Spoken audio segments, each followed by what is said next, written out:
Hi, folks. Welcome back to another exciting episode of Loss of Lieutenant. I'm your host, Kevin, and on tonight's show, I'm joined by guest host, Josh. Say hello, Josh. Hi. Hello. He's waving. I'm waving. So this will be another spotlight episode where we will be going over the recent Endsong videos posted on Tabletop's YouTube channel and giving you our thoughts on them. But first, for those of you who don't know Josh, let's introduce him. So, Josh, you tell us a little bit about yourself. I live in Melbourne. I've lived here for about 8 years. I'm originally from Sydney, via way of the Boo.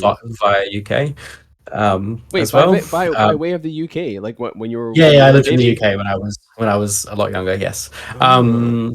And yeah, that's me. In terms of Infinity, I started just before the first BCB in 2022, which was BCB 2021 in February. Second BCB actually. The first one was in No, first one was in yeah, the 2019. first. Oh no, so the first BCB of 2022 because there Oh, were sorry. two. Oh, yes. There were two in that year. Fair. And so I got a pretty hot crash course into the game. My first two proper games of N4 were played with uh, our gracious past host Nick and Kevin, and then I went straight into a 2 day tournament, and I ended up coming pretty high up there. I think I came ninth, which is just mental. Yeah, I think And then you got like, were you like the best newcomer of that event? second best, second best, Oh second yeah, because best. you were battling Yeah, it out with Tristan. Tristan. Yeah, Yeah, you Tristan guys beat me, dosed really bastard. well for like your first dozen games you'd played or something like that. Yeah, yeah. And That was nice. so yeah, um, yeah, But that's yeah, me. you and I, we get in semi regular games. If not of Infinity, of Song of Ice and Fire, which you've also picked Yeah, up. yeah, So yeah. yeah, I've recently gotten back into a bit of paper Magic the Gathering as well because apparently I nice. like wasting money. I Um, did see you buy all those cards after the last event, and I was like, oh yeah, no, oh no, that's right. It's fine. we're gonna It's lose fine. them.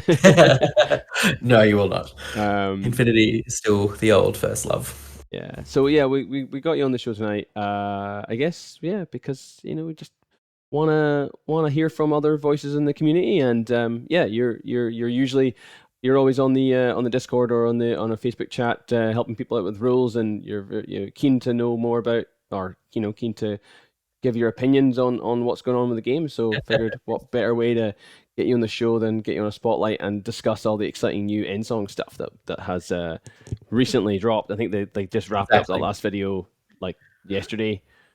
Yeah, Um, and I'm one of those night owls that was up at 2 a.m. watching the videos when they dropped. So Yeah, it's funny when you're on the other side of the world because yeah, you sort of wake up and you see that like the Melbourne chat's been going off, and then but like IGCs maybe just they've only, or the Americans haven't quite woken up yet, or it's funny how it kind of how different times of the day you get different reactions, and then suddenly crypt posting like just like takes off, and you're like, oh, what's happened? What have I missed? There'll be somebody memes take somewhere. time. Quality takes time. I did see there was a fantastic um loss meme on the crypt hosting earlier on today, which was just I think it was Shinobu v an Avatar, and it was just amazing. Like it was just A+ memeing. So Oh yes, I saw that one. It's very yeah, some real good editing. yeah, yeah, Yeah. So it's very good. well we'll get stuck into it because this is supposed to be a Yeah, spotlight, which we try and keep them short. But I imagine that they've got a lot to get through tonight, so it may we not be do. Yeah, all that short in the end. But we'll do our best. we'll see. We'll see where you go. So I think just kind of outline some of the general premises of what we're trying to aim for tonight is we're gonna go through each of the factions in order of their release video. Starting off with PanO. We will also cover off in the general reinforcements rules. For those of you watching along on YouTube, you will see that we have some of the reinforcements rules up. We'll be kind of going over our first impressions of them, and sort of taking it from there. There will be caveats throughout to say that these are not the final profiles, and CB have been quite careful in saying that these are not the final profiles. And some of them are a bit like, I think during the release there was definitely some questions asked: is this even the right profile? So there's a fair amount of salt that has to be taken with this, because it is kind of first impressions, hot takes, and obviously the usual CB fuckery that is involved with these sort of new releases that will probably change in the coming weeks. So we'll get stuck into it then. So first up, we Mhm. have the sort of the general rules that were announced on tabletop. Yeah, I think it's important to note that this is going to be an ITS extra. We're not gonna fundamentally change the game that we play now. We like, I think the general tournament, and most people sort of play that sort of 300-point games, and that's your generalized, like, the tournament, the way you play in tournaments. And um, this reinforcements package will be sort of akin to Soldiers of Fortune. So a tournament organizer, or you yourselves at home, can choose to play the reinforcements rule, or you can choose to play a regular vanilla game of Infinity. So that's going to be, Vanilla, yeah. wow. It will be, yeah. It was interesting to get that perspective, and it makes sense that it should be an extra. Um, Yeah, I mean, it's a obviously, big shake up to happen yeah, um, mid version. Whether that means that if a lot of tournaments take this up, that reinforcements will be the going rate for N5, maybe. I probably doubt it. Seems pretty confusing. Might or even game. just for future ITS seasons. Perhaps they'll, how what was it? Tactical Window was the season extra for one of the seasons, and then obviously in N4 it became a thing. But Yes, is that the limited session? that was the 10 orders plus 5. That was sort of the Ah, late right. end of N3. That was being taken up quite widely, especially in Europe. And then in Mm, N4 that became like the standard. Obviously we're a few years away from seeing anything like N5, but whether or not, yeah, maybe it becomes a more of a standard ITS format. But I guess it'll depend on playtesting, because none of this is out yet. yes, well, that's it. It's all hot takes from here. So just going over what the I guess the way it works. We have up here sort of the start of turn tactical phase. First step of that is executive use of command tokens, which is, for those of you who don't understand what that means, that is the moving of units from combat group to combat group. So from, if you've got space, you want to move them from group 1 to group 2, vice versa. 1.2 is request reinforcements. And then you do the retreat check, then you do the loss of lieutenant check, then you do the order count, because obviously all the reinforcements should be placed by that point. And then you've got your, impetuous order phase, states phase, end of turn. So it's nice that they've clarified exactly when this happens, because I know that there'll be a lot of people going, well, when does it happen? Does it happen before or after you do order count and yada yada? So it's good that they've There's a made this lot of very crystal clear. semantics and semantics lovings and pedants in the Infinity world that really need to know when things happen, and timing windows and all that kind of stuff. The Magic player in me gets all excited when people talk about timing windows. Um, I think it's, oh yeah. The other thing as well is this happens in turn two only if you've lost 50 points from your original 250 points. Yes, I think we Um, have a we have a and we have a point on this somewhere, a video, not a video, but a picture of it. and automatically on turn three, regardless of how many points have been lost. And it comes in before the retreat check. So if you've taken a hammering from your opponent, this might save you from retreat. Yeah, yeah. So, in order to do it, you have to. They say you have to have a. I'm trying to find the thing on the picture, but it's a certain unit. What's the name of them again? I think it was a comlink unit. Oh, here it is. Yeah, troopers with a special skill, comlink, are equipped with a cutting-edge comm system and a direct link to the nearest action units. So, by taking that unit in your normal army, you are then you can then create a reinforcement section with 100 points and 2 SWC. Um, the player can use the request reinforcement special rule during the tactical phase of the player off the player turn, which means the second turn. It doesn't actually state that there, but I think it is mentioned somewhere.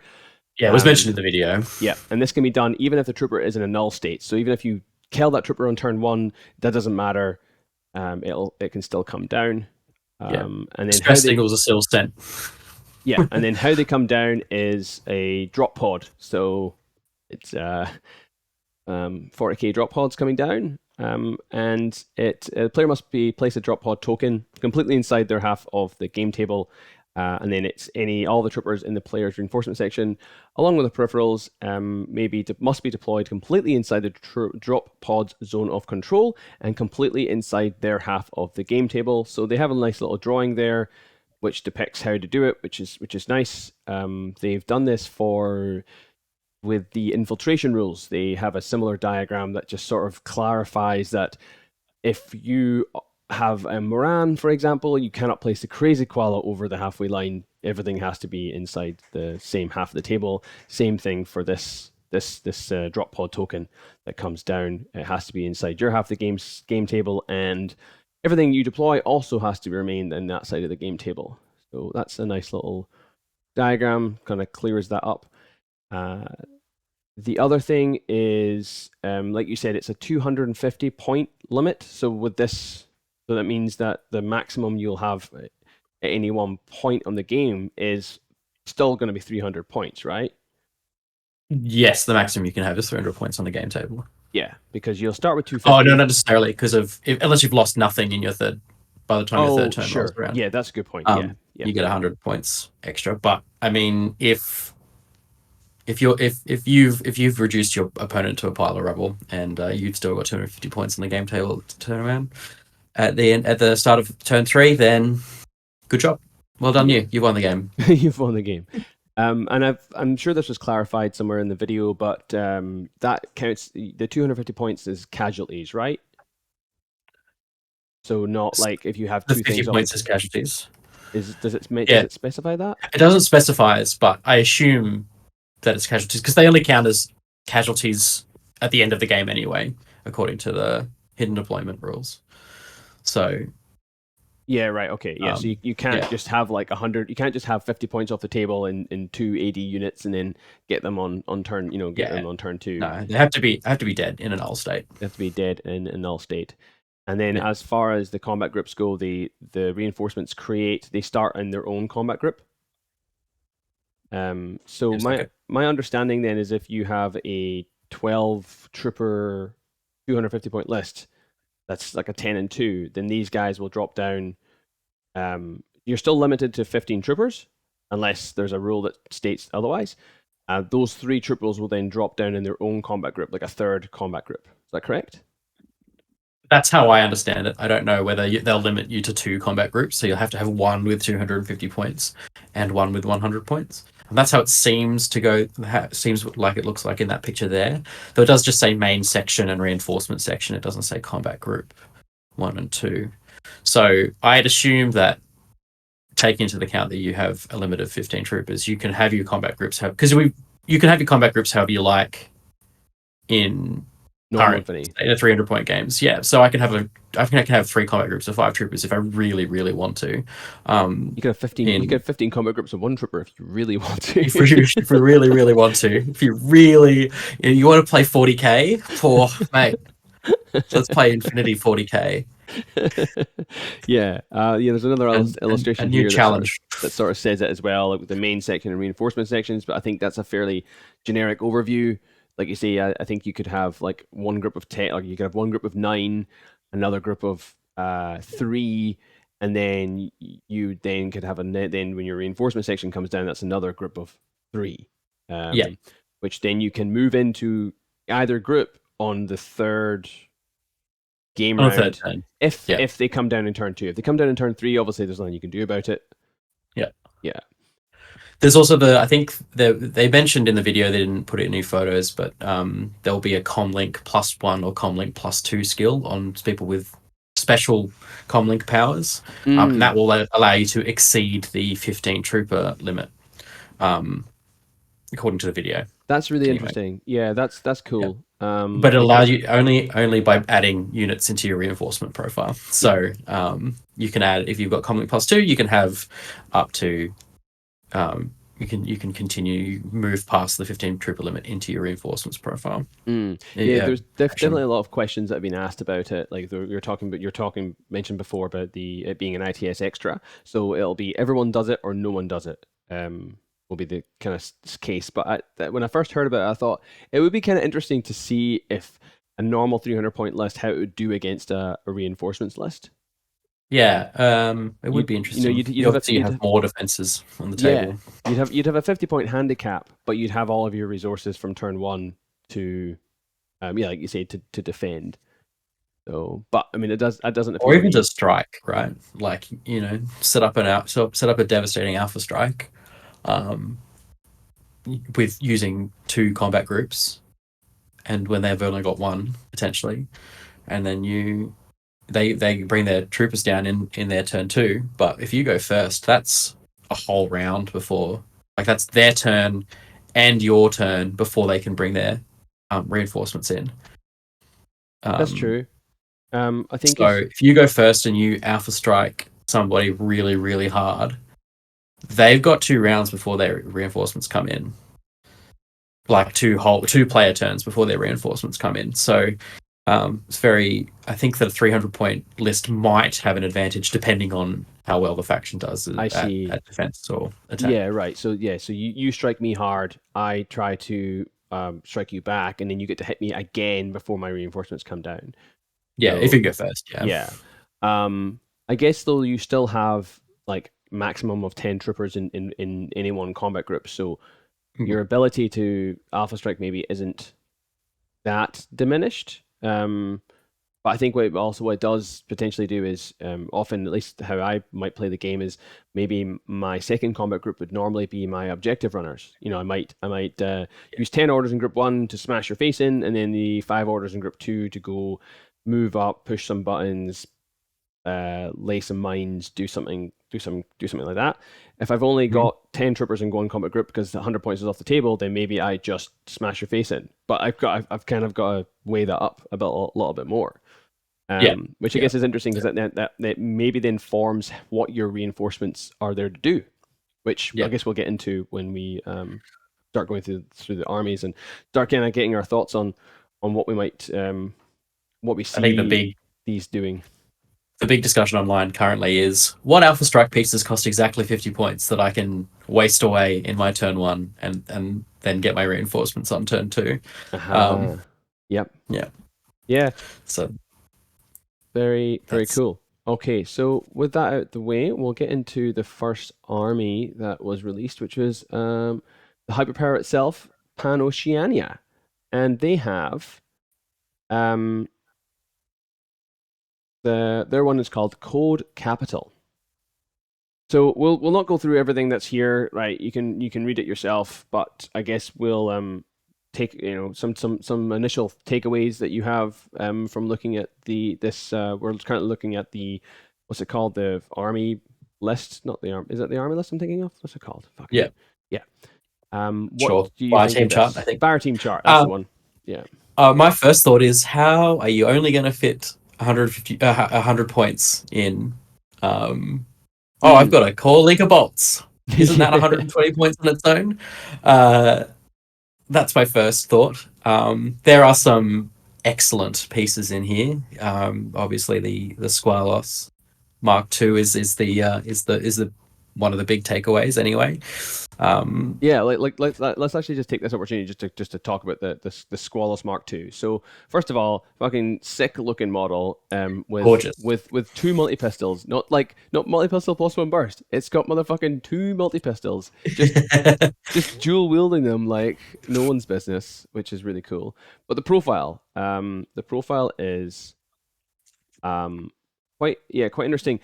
The thing I forgot to mention before we got into this is the reinforcements profiles that we'll be talking about tonight.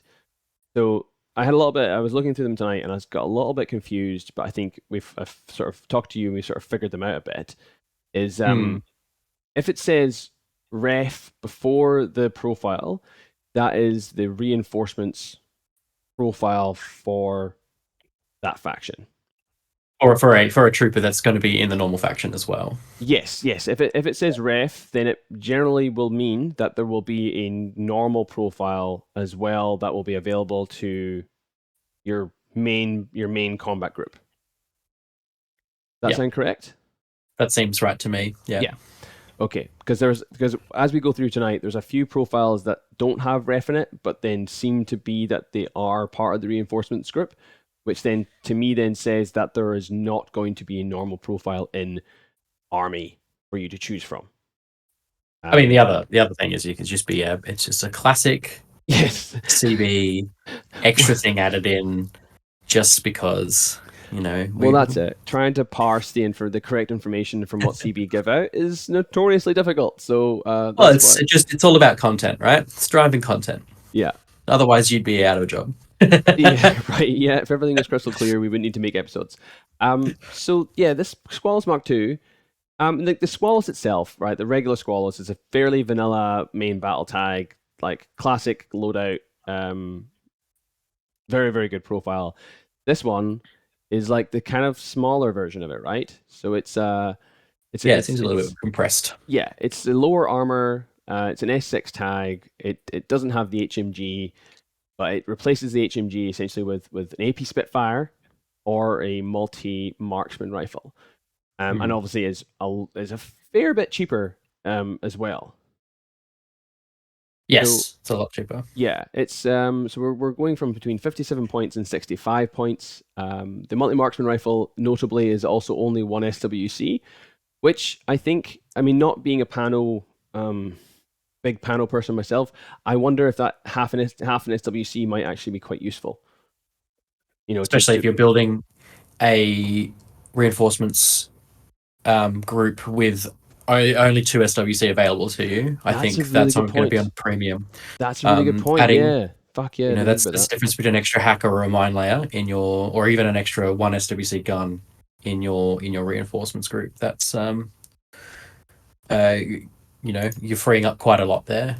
And you're saving yourself what, eight points as well, compared to the AP Spitfire grenade launcher version, or even the NCO AP Spitfire. So, what do you think of the profile?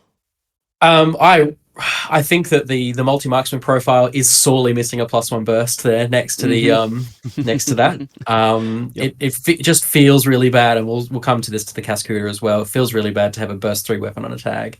Um, uh, Considering that I only really play a faction that has a burst 4 weapon on a tag, and most people cry about that. It's got to be a hyper rapid magnetic cannon or nothing to Yeah, some people. exactly. And Trent's just pointed out that you get the options on the multi marksman as well. So, you that pesky ARO thing that has a paramedic right next to it doesn't have shock immune. Hit it with the shock on from the multi marksman rifle. That's true. So I think I love the 57 point profile. NCO is huge, obviously for the 63 point profile. But I think if I was going to play PanO, which I'm not, I would probably be mostly running that 57 point profile. It's I think it's very elegant. That's a good way of putting it. Elegant. I mean, a BS15 damage 14 AP multi marksman rifle does not sound bad at all. But then again, I come from Haqqislam where I'm like, holy shit, that's so good. The multi-pistol +1 burst means it's burst 2 in CC, which is fun. Which is fine if you end up being forced If to you do need that. to, yeah, Absolutely which have some to. people do. Some But people do. yeah, you're giving yourself a burst 3 AP or shock damage 14 defense is good. No template, which will. But then again, you're usually dropping. If you're dropping this thing into the midfield as part of your reinforcements, hopefully you'll also have something nearby that can protect it, so it's not like it's completely unsupported. Which is why it doesn't need the bigger gun as well. The longer range gun.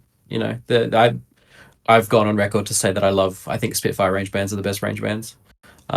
So I think in keeping with that, you're starting halfway up the table anyway. You might as well run a shorter range gun. Yeah, absolutely agree. So we also have let's just go back to this again. So we also have another new thing that's revealed is the Blade Ops. These guys look really cool. They're pretty jacked looking bolts. I would say. There's the artwork for them there, looking real menacing. And then the profile, again, this is the reinforcement profile we're looking at here. What do you think of this guy? Um, yeah, always good to see some extra fun BS13 with boarding shotguns hitting those 19s. Um, it duos with the Squalos, which means the Squalos can duo with um, a tactical awareness engineer. Oh yes, Um, that is I very mean that good. Whip 12 is criminal, but at Wow, least you got remote wow. presence on. Yeah. Yeah, I think there's nothing really bad to say about these guys. I like how there's a boomerang there and what looks like, a crudely drawn Australia in the background because I think bolts are supposed to be Australian. Is that Yeah, their they're history? Australian. Yeah, Yeah, yeah. so And I that's think nice. our resident army expert will tell us that I think it's a combination of a couple of existing Australian army insignias, if that's correct. Hmm. Trent, Yeah, Trent is in the who's chat right saying now, that and the he will be engineer is boss. he will be commenting throughout as we talk about PanO tonight. Yeah, no, it seems good. Trent says yes in the Infinity Melbourne chat. Yes, Okay, okay. it is a combination of a couple of different of the CDO, whatever that means. I'm not down with the lingo. No, I either am I. Yeah, no, it seems very good. Yeah, tactical awareness with the tactical awareness tag, and then if you take the NCO one as well, that's three potentially three orders your additional orders you're putting in there. Yep. I like how they have made the engineer with the SMG and D charges as opposed to the boarding shotgun. So it's not a template weapon. It's not as able to defend the tag, but at the same time it at least it's actually interesting to see the tac. Oh, I guess because it's got tactical awareness and it's an engineer, that's why it's more expensive than the boarding shotgun. It's not often you see a boarding shotgun cheaper than an SMG, but I guess it's got more kit, so that makes sense. Yeah, interestingly, the BS attack shock as well. So you're only shooting that SMG on AP. That's a Um, good point. the other thing to sort of compare them to is the other tactical awareness engineer that we all know and love, which is Akmon, who's 7 points more, but is packing an extra wound and some extra CC skills. So pretty Mm, aggressively priced, I think. right. This Blade Ops. Yeah. We also have the blockers. For starters, the artwork looks like crazy. This guy's gone to some sort of rave in Europe with that jacket. It looks heavier than he is. That jacket. They're very Judge Dredd. Yeah, right. Yeah, these guys are interesting. Don't I mean I guess they are sort of the cheaper filler for the Bolt core because I believe that they are the yes, they're AVA 1 on the Near Terra Bolt fire team, so you can make that a little bit cheaper. But themselves are not much to look at, I don't think. Like sensor is fine, but you've already got A a whopping Pathfinder. in that link, a whopping burst 4 on the ADHL. One, two. No, it'll be burst 3 because Are they burst 1 ADHL's. natively? Yes, they're burst 1 natively. Ah, Yes, burst 3 on the ADHL. so not like again like 16 points or 21 points for the hacker. I mean, it is a whip 13 hacker with BTS 3, so that's okay. But Sensor as well is big. sensor is fine, but then if you look at the army chart, you've already got pathfinders that are wild cards. Wild So cards. I'd Yeah. almost be wanting to go with a pathfinder because it's the same points, 16 points, right? Yeah, Yeah. and it comes. I mean, obviously the season will change and they'll most likely lose their tactical awareness and or marksmanship, but um, I feel like they're kind of competing for the same place a little bit. Biometric visor is a useless piece of kit, so they're okay. They're fine. They're fine. And then that was sort of it. I did have a bit in here where we just sort of talk about whether or not you can see how it would affect building list of for PanO, be it a vanilla or sectoral. Now, one thing we don't know exactly is whether or not vanilla will be able to take core Harris or duo. I feel like they would just be allowed to take duos like they currently are. So there was a mention that fire teams will be available. The fire teams for the reinforcements will be available to vanilla, but in what shape or form can't that actually gets shipped? I'm not entirely certain. I would assume that the duo options will be available to them. Yeah. Um, yeah. Not Look. yeah, yourself, what do you think? Uh, I don't. I'm not entirely certain whether this will change a huge amount. You PanO has big gun. They get to put big gun in their reinforcements as well.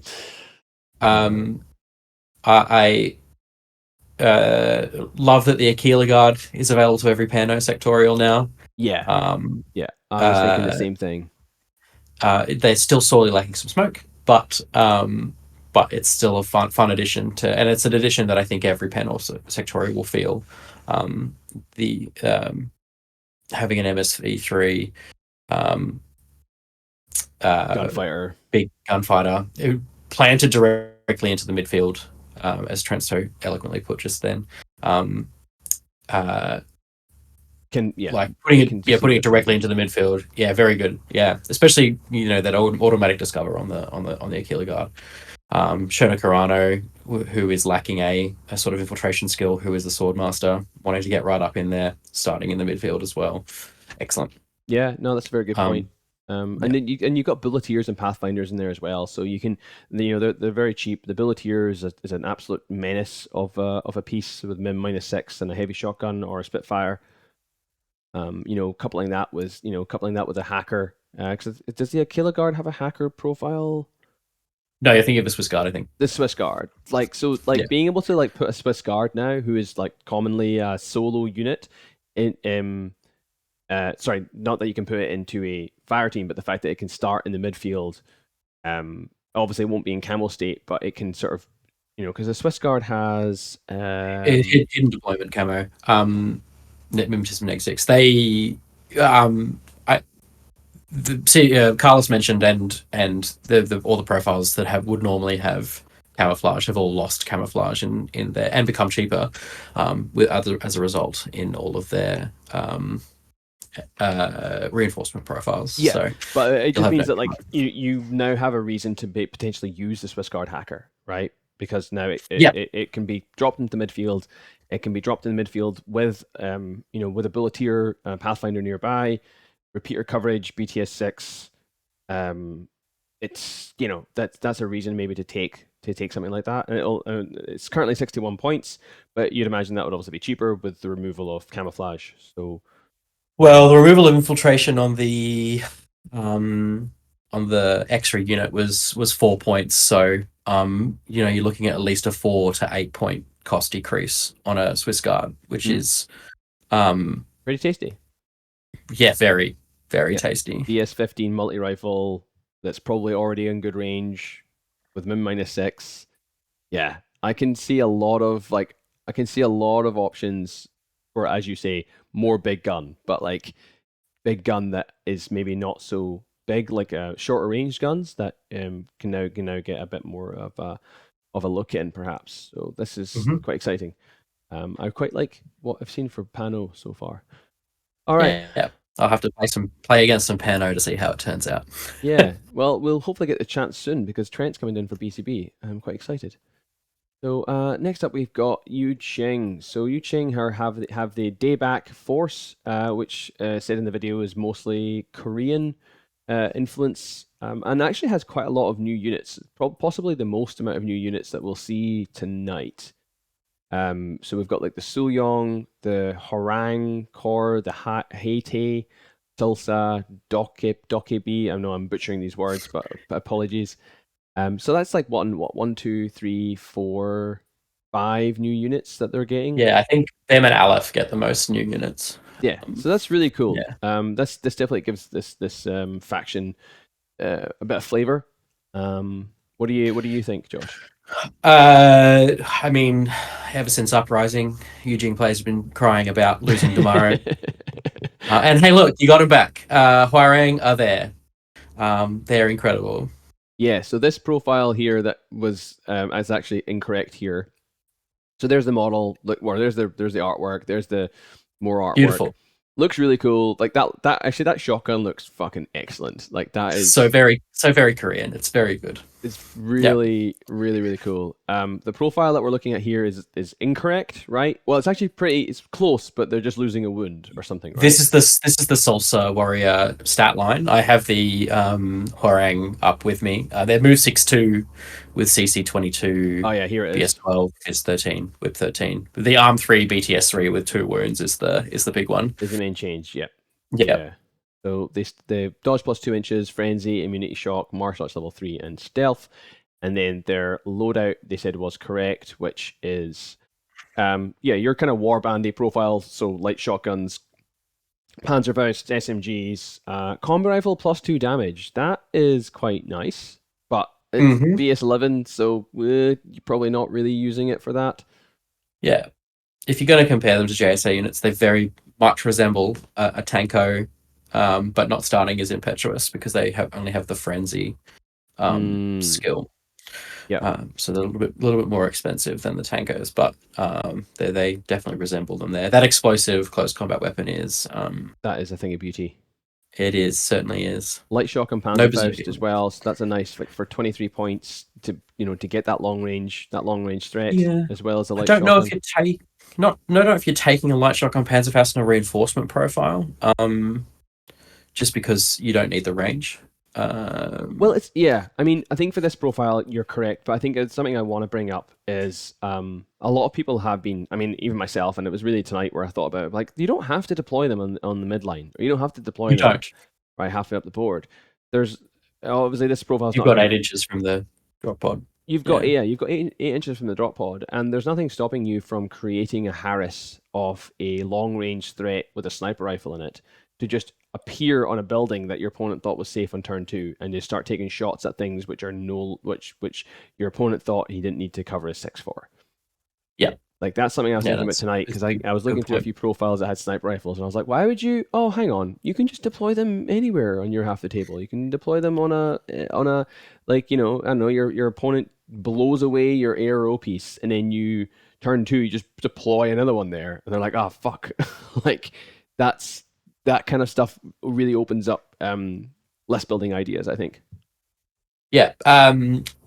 There notably these two have the reinforce next to the names as well, so potentially hinting at a possible Korean sectorial, maybe there will be a second uprising and PanO can fund them to leave too. Like a regular, yeah. So the Harang has reinf on it, which is actually in the opposite. It's not. They haven't got the syntax or the way it's written consistent. Sometimes it's after the name, sometimes it's before the name, right? We're also talking about a profile that has a massive typo in it, so Yeah, yeah, let's right. Again, pinch of salt. But yeah, yeah, you mentioned the other profile, which is the Salsa Warrior. This thing is salsa, awesome. What was great, it? fantastic, So good. yeah, So amazing. good.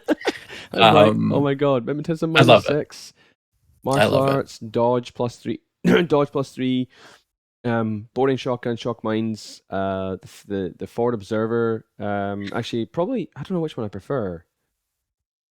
There's a zero SWC hacking device, Again, could be a which is mistake. could be a mistake, but if it is, that's a lot of fun. Means you can spend your 1.5, your 2 SWC on guns, and you're still bringing a hacking device, a Whip 13 hacking device, along. That's Um, yeah, that's pretty good.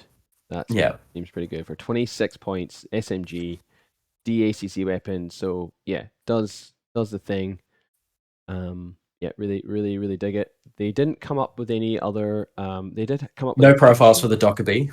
Yeah, Um, it's the cyber team that they've got here, which is the remote. Looks derpy as fuck, but has a combi rifle and picture in the artwork, so that you know maybe telling. And a Mark 12 that we yeah, haven't got the design for yet. I think Eugene wanted a picture. They, their only current forward repeater presence is a Guilang infiltrating mine layer, and you have to debate whether you want to drop mines or a repeater. So having the Right. Dockerby come up with a picture They don't is have quite fun. pictures otherwise in their faction. I don't believe so. I think they're That's a all yeah, fresh out. yeah, right. Um, I'm gonna eat my words in a second because hopefully, yeah, no, they don't have a picture available to them. Right. That's cool. That's interesting. So Yeah. The other profile that we didn't, I don't think I looked at here, but I quite like the look of is the Sul Yong. Young, This yep. is pretty neat as well. So we've got here MSV1, NCO, BS12 with Arm 3, BTS3, and with guns ranging from shock marksman rifles, SMGs, Red Fury. Seems a bit over costed, but I guess that's because they're Arm 3.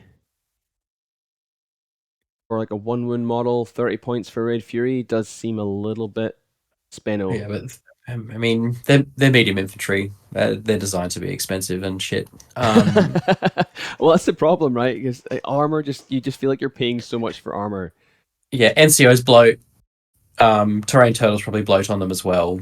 And you're paying inordinately for those two skills. Mm, 30 points for a Red Fury over the top of 28 for a Shock Marksman is pretty good. 1.5 SWC is an expensive Red Fury though. that's an expensive Red Fury. Um, The boarding shotgun yeah. actually sounds to me quite spicy. That is an But interesting profile. I really like that one. That's probably the one I would take. The Boarding Shotgun plus one burst, Flash Pulse with the Shock Mines as well. the Shakok mines that they can't Shock spell. Mines. Shakok mines. Um, Yes. Oh dear. I have to look really hard, closely at the screen. Did not realize that. Thank you. but yeah, no, that's got quite a lot of package there. You know, 'cause it looks like I think you can fire team it as well. Can you fire team it? I'm assuming uh, you can. The yes, they are Soul, wild cards. right? Yeah, They're wild cards. Yeah, AVA they're AVA two. four, Oh, sorry. AVA four, but you can put them. You can put two of them into a fire team. Yeah. So that seems pretty nice, actually. That being able to where did I just put that profile? There it is. Yeah. Yeah. Potentially burst four boarding shotgun in a fire team with also being a specialist with decharges and a veteran trip. If you are, you know, dropping this guy down on turn 2 or turn 3 highly classified, prepare yourself to do a bunch of classifieds off it. And the Dockerbees pack a para CC weapon, so you can always immobilize your prey and then place decharges on them if you're Sounds in CC. sounds good. What do we think about this? These changes, I guess, for PanO, sorry, for Yu Jing in general. In general, I love them. I think they're great. Um, uh, I think the Dockerbees are something that Eugene is sorely missing. They're a great hacking faction Not that without we any know, forward yeah, not that we know anything about them other than the picture in the picture. picture. Yeah, that's true. They can go into a fire team as well, so it's a burst two picture as well. They're With wild whatever their cards. ballistic skill is. Yeah. Yeah, Having Bishi in there is quite fun as well, and the usual Korean characters, Sarah Kwon and Chung Hee Jong. yeah. Chung Hee Jong Quite is good as well. the he's the engineer with the repeater and the Mark and the K1 combi rifle, I think, which That's the one. Yeah. he's pretty expensive, but I think again if he can be dropped into the midfield as a repeater with an engineer as an engineer with a K1 combi rifle, he's suddenly probably able to do stuff, right? Yeah. He's a specialist. He can repair stuff. He can shoot with a K1 combi rifle. He's a decent enough shot. And Sora Yeah. Kwan. I mean, I haven't seen anyone run her since she was released, so maybe this is her excuse to get in That's there. true. And the Son Um, Bay, is that that's the the missile bot. that's a missile bot? Okay, right. So that's a wild card. So like what I was just sort of talking about before, potentially making a core of these guys and using them as a arrow. And it's not probably the best because you're what you're forming fire teams out of is Jujax or Barang, who are all kind of closer range and not exactly cheap. So I don't know if that's really something you would do. But I think we have a we don't have a profile for the Hittite unit Hete unit either. So you No. never know, they could be packing something long range too. Um, Oh, and they sure. come Yeah, in as yeah. They could be. And it could be an opportunity there to build a fire base out of them. Mhm. But yeah, I really like the look of these. This I think choice. that It's I think the Salsa and the Dockerbees are the ones to watch out for. okay. The Rushi going in there as well is quite nice. Again, that's like MSV2 repeater. Starts, like basically can start in the midfield and start gunfighting. Mm. The problem is, of No course, links, it's not linked though. not linked, no. But I mean, unfortunately, it's like armor zero and hackable, so that's also your other issue. Watching Yeah, out for, and I think that's an issue that will, you players may find as they start playing is, hey, I can drop this team into the midfield, and then your opponent's like, ha ha ha, I still have a hidden deployed hacker just sitting right in the midfield waiting for your reinforcements to arrive and start hacking you up as you start spinning orders on them. So yeah. that'll be quite interesting. But at the same time, how will your lists be affected if you can only start with 250 points? Is that hidden deploy hacker suddenly too expensive in a 250 point list? Will remain to be seen. Or what I was thinking about last night is making a Haqqislam list or making a whatever list that is essentially everything's just off the board, or nothing starts in your DZ. Everything is like I can think of a few 250 point ninja lists that I would be very excited to run. Um, and then just get all my big guns in reinforcement after I've suicided Shinobu into somebody. Yeah, I think it definitely opens up some real creativity. But we'll move on to Ariadna. So Ariadna, the Equipe Argent, who are mostly going to be the French in this reinforcement pack, and Hmm. um, yeah, they seem well. First of all, I want to point out where the fuck are the Zouaves? Why are they Oh, not in here? I know it's a crime. The Um, mechanized deployment like OG French dudes aren't even in this list, which makes me really sad. well, I mean, they can't redo those models. Why not? That's just they just put like They're too good. artificial scarcity, mate. Make those make those that Sapper HMG model even more expensive. Why is it like? Is it? Are they good models? I It's can't remember.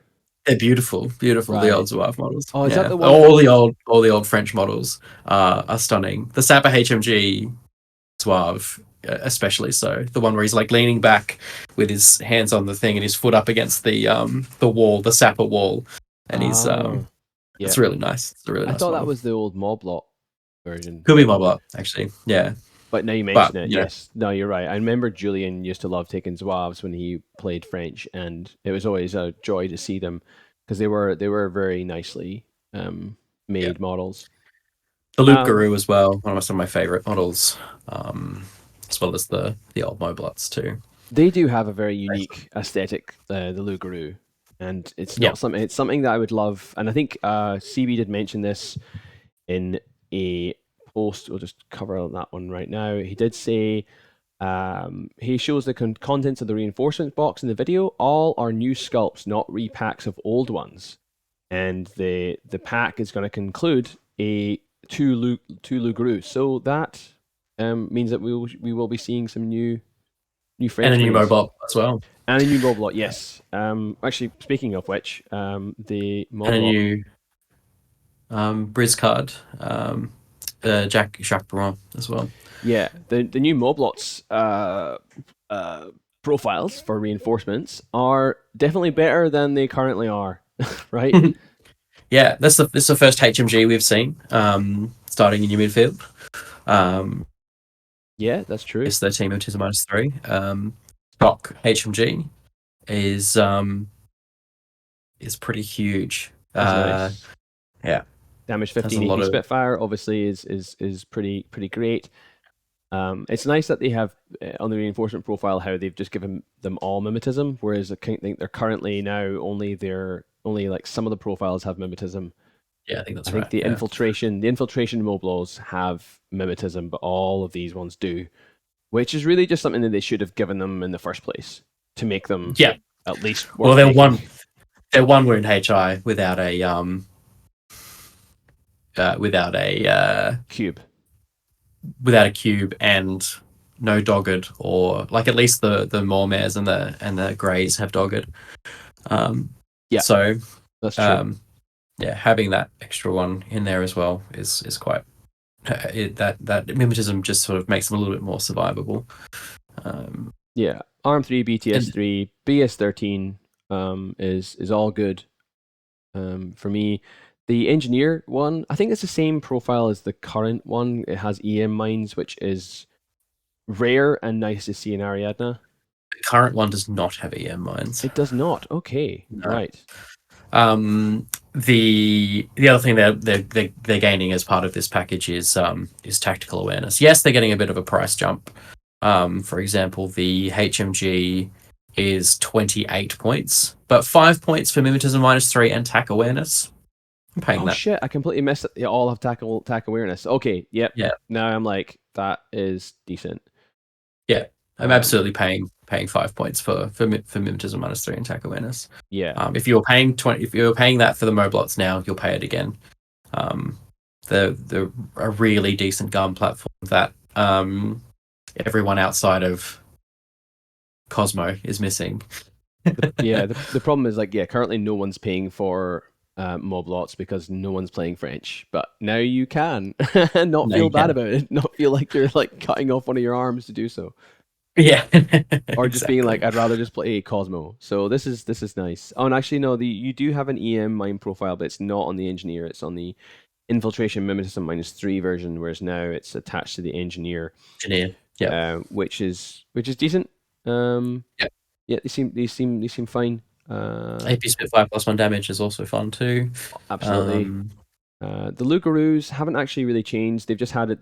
They've added a viral sniper rifle profile to their reinforcements, which I like. which is good. And it goes Um, back to what I was saying before about like you can now put like a Harris of these guys up on a building in your DZ as a reinforcements, and then suddenly you've got a burst 3 viral sniper rifle. but that X visor isn't really doing much for you in the No, sniper rifle. it's not, Um, unfortunately. yeah, I But think they 21 yeah points and one SWC is fine. yeah gives people some extra bear defense if they need it. This is very true. And but of course, the main thing here to talk about tonight is the Apaches, Oh, which are the new units that they're getting. yes, the Apaches. So Fantastic. this is another instance of the wrong profile, I believe. You pointed this out to me. Yes, that is a copy of the Lugaroo profile. They're Aye, meant to be CC monsters. They're CC 22 and Fizz 13. that's right, and six and Um, 6-2 move as well. 6-2 move, yeah, which makes that super jump really good. I was thinking the same thing, and the fact that they're known in cap with shock immunity is that's like Which is on a yeah, warband, right? It makes me wonder what the kind of troops they're going to be it's if they're like kind of dog faces or something. on a 16-point warband. Like it's so cheap. Yeah, Um, I mean, they're missing the quintessential smoke grenades that you see on every Ariadna warband. But I don't think there's been any smoke grenades so far, and I don't think there is any smoke grenades amongst any of the reinforcement troops. So I'm glad you mentioned that because I was thinking the same thing. The Mirage 5 is the only reinforcement troop that will have smoke grenades. unless they change the profile, because they're already going to change the profile to remove the AD, That's true. Yeah, they might so do. they might Yeah. drop it. But yeah, I mean, like this one's really cool. They're great. Like the 17-point light shotgun, base attack +1 burst is nice. I can honestly take. I burst 2 grenades, burst 3 in a link. I think the 16-point profile chain rifle grenades is the one for me. I think it's fantastic. Even the 17 with added berserk. That yeah, Yeah, I feel yeah, I get that. I feel like the berserk is maybe not that relevant because they're 6-2 moves. So you're only missing out on 2 inches if you don't berserk, which should be enough to get into most things anyway. it's about Um, what you want to take out as well. If you need to take out a like something with higher martial arts than you, or natural born warrior, or something like that. That's Oh, fair these have because natural born warrior as well. they do. Um, And yeah, the APC if you need split to and plus pick one it. burst is, I guess, it's good, but it's you'd rather DA usually, right? Oh yeah, big time. Yeah, Um, but another +1 burst profile on here. They're only damage 12 on the CC attack, so oh no, not they're Fizz. huge. No, because remember Oh, sorry, that's the wrong one. that's right. They're Fizz The 13, aren't Fizz they? 13, which would be Fizz Yeah, 14 with the plus one 14. Yeah, damage. damage. Yeah. Yeah, damage 14 AP with two dice automatically hitting, and no face to face. Actually, on Berserk does make them kind of useful. The reason why I like the light shotgun one, if you don't Berserk with it, for example, is burst 3 light shotgun. Giving walking into CC and going, what are you gonna do? And your opponent I have a going, burst 3 light shotgun. Yeah. yeah, it's about like, do I take 3 templates or do I let you hit me twice with AP? Like it's not good. And yeah, burst 3 just means that you're more likely to take out what you're in a CC with and potentially a bunch of other stuff too. Yeah, that's true. So that is pretty nice. We haven't really actually looked at the reinforcements box yet, but I figured I'd just make mention of it. Yeah, so we get Apache with a chain rifle, Brizcard with a marksman rifle. Brizcard with a heavy rocket launcher is pretty big because they have MSV1, which is something that Caledonia's not entirely missing, but the Usha MSV1 profile has not really ever taken. Oh, good point. So Yeah, good one. Mm-hmm. having some MSV1, extra MSV1 in Ariadna is going to be pretty big with that heavy rocket launcher profile. Another typo is that you get that Jacques Brouin, a character, is AVA2. Yes, yeah, that's up here somewhere, isn't it? Yeah, I remember someone pointing that out. Yeah, AVA2, he's cloned himself. Yeah, You do get AVA2 Beast Hunters in this one, which I really like. I feel like they would just obviously most likely be the obviously they FGO won't. mainly have profiles. Yeah, which is actually the same as the infiltration one, but obviously you don't get infiltration or camouflage. So, or sorry, forward deployment or camouflage. So I think these will be really cheap, really nice little warbands to deploy and go after some things. Also fantastic if you're rocking Wallace. Oh, good point. Yeah, so okay, Caledonia, Cosmo, very good point. US Ariadna, what are they lacking? Not There's much. Your area are great. Midfield, they only really have grunts in the infiltrating grunts they in have their hard midfield. cases. Their hard cases are very Yeah, good. hard cases is And their big. Yeah, not airborne rangers, what they call foxtrots, are pretty decent shots as good too. well. But now you can pepper in some chasseurs. Obviously, they won't have camouflage, but you're getting some more heavy flamethrowers and some mines and things like that. Yep. Every Ariadna faction now having the ability to put down Mirage 5 in the midfield somewhere is gonna be great. Yeah, but the fact that they're starting in your midfield makes them automatically just a little bit worse.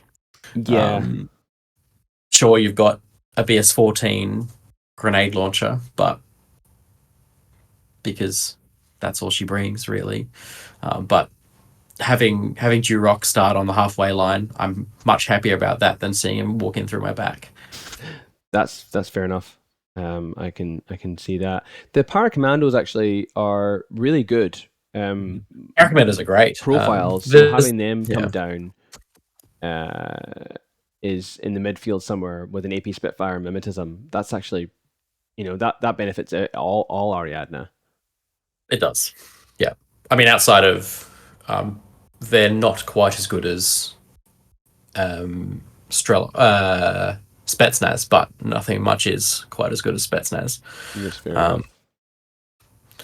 And they're yeah. but the BS attack +1 damage, boarding shotgun, flash pulse D charges, forward observer one is a very is a good fun one.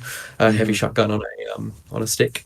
And I like seeing them having to like cram in Wolfgang in here somewhere, even making him a Lugaru or a Briscar, just to be like, please take him, please use him.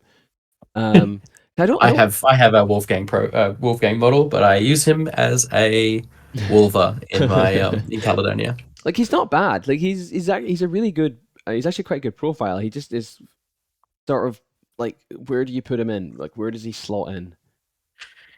Yeah, I think it's mostly due to the armies that he's in.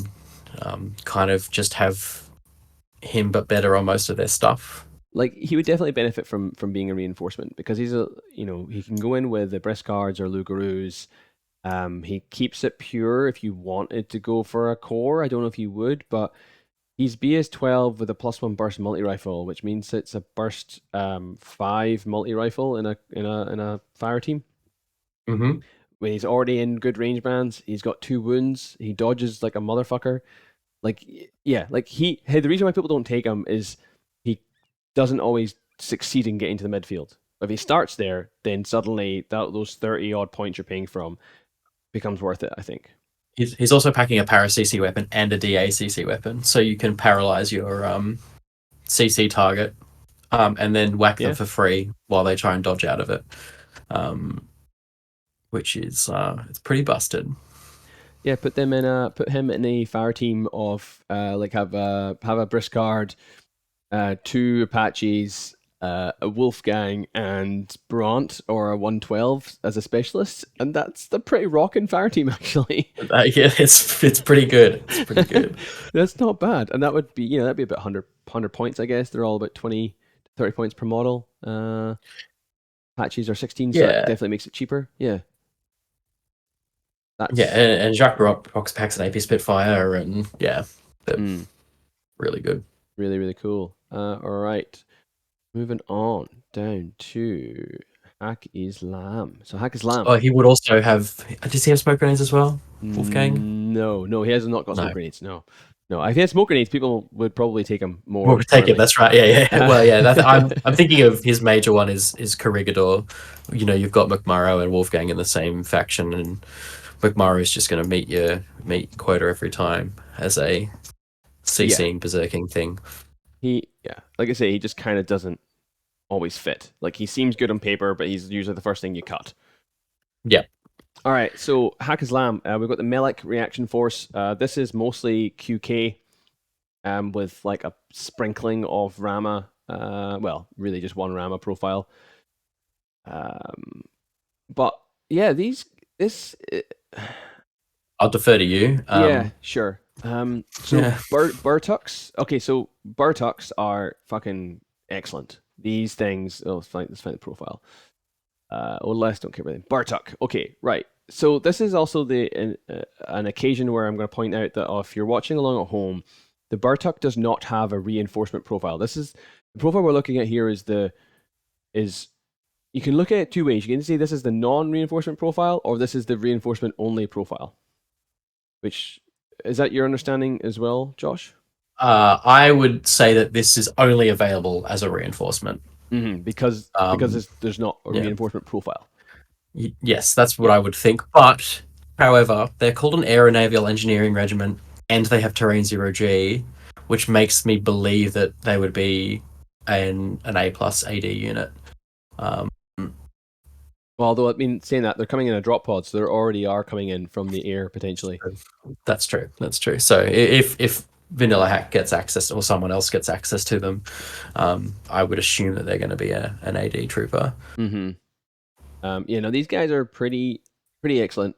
So they're heavy infantry with no one in cap and shock immunity, BS12, Whip 14, armor 3, BTS 6. So they're quite like they're heavy. They're pseudo heavy infantry, but they actually do have reasonable arm and BTS. They're all engineers. They're all immune to continuous damage, which is nice. Like not really that relevant, but it can be sometimes. I think it is kind of relevant. They're one wound with no incapacitation and shock immune. So two Mm, two light flamethrower shots and they're, potentially just burnt to a crisp without doing any of their stuff that they wanted to do.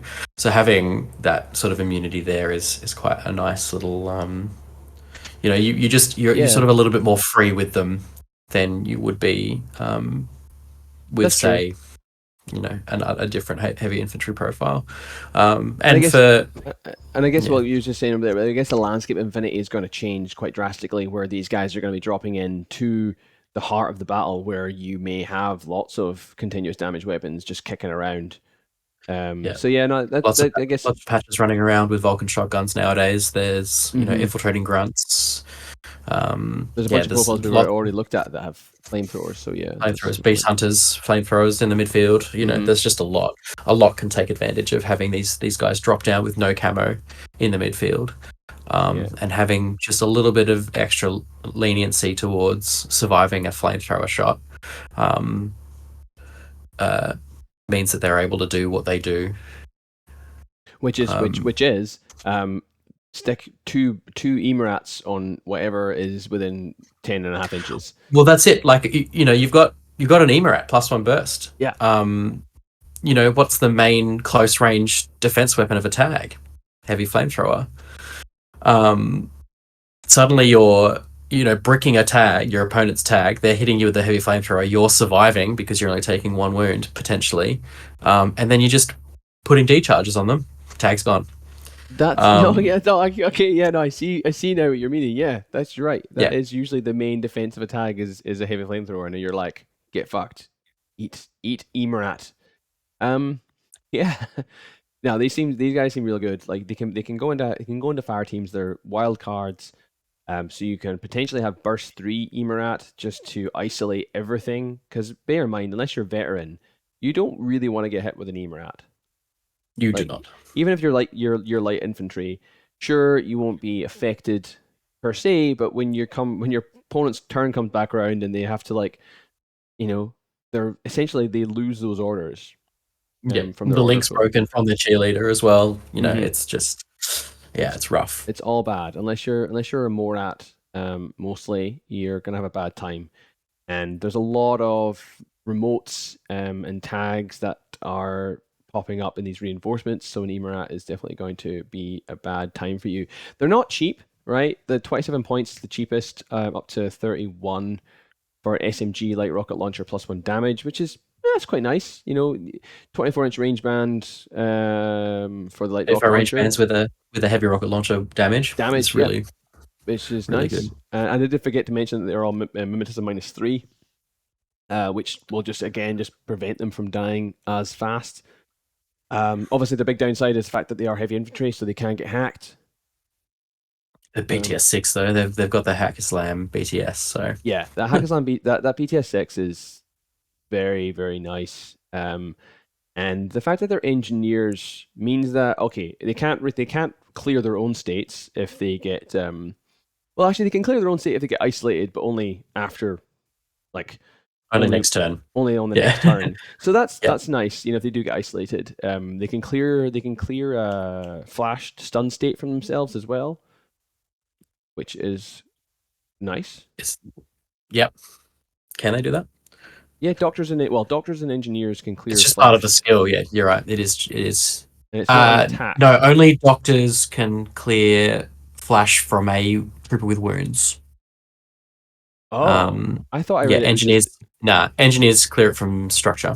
Oh, okay. I've been playing Yeah, that wrong then. Not that I don't think it's come up, but I think I have said that doesn't like come up very often. When do you ever really clear a flash state from something? Very rare. I it mean, is I never rare. pack a doctor, so It is um, rare. Yeah, so these yeah, guys are really good. Yeah, the other one, if note, is SMG Heavy Flamethrower +1 burst, which is also good in its own way if you actually want to do damage. But I think the Emirat is probably where it's at I like the Emirat for too. me.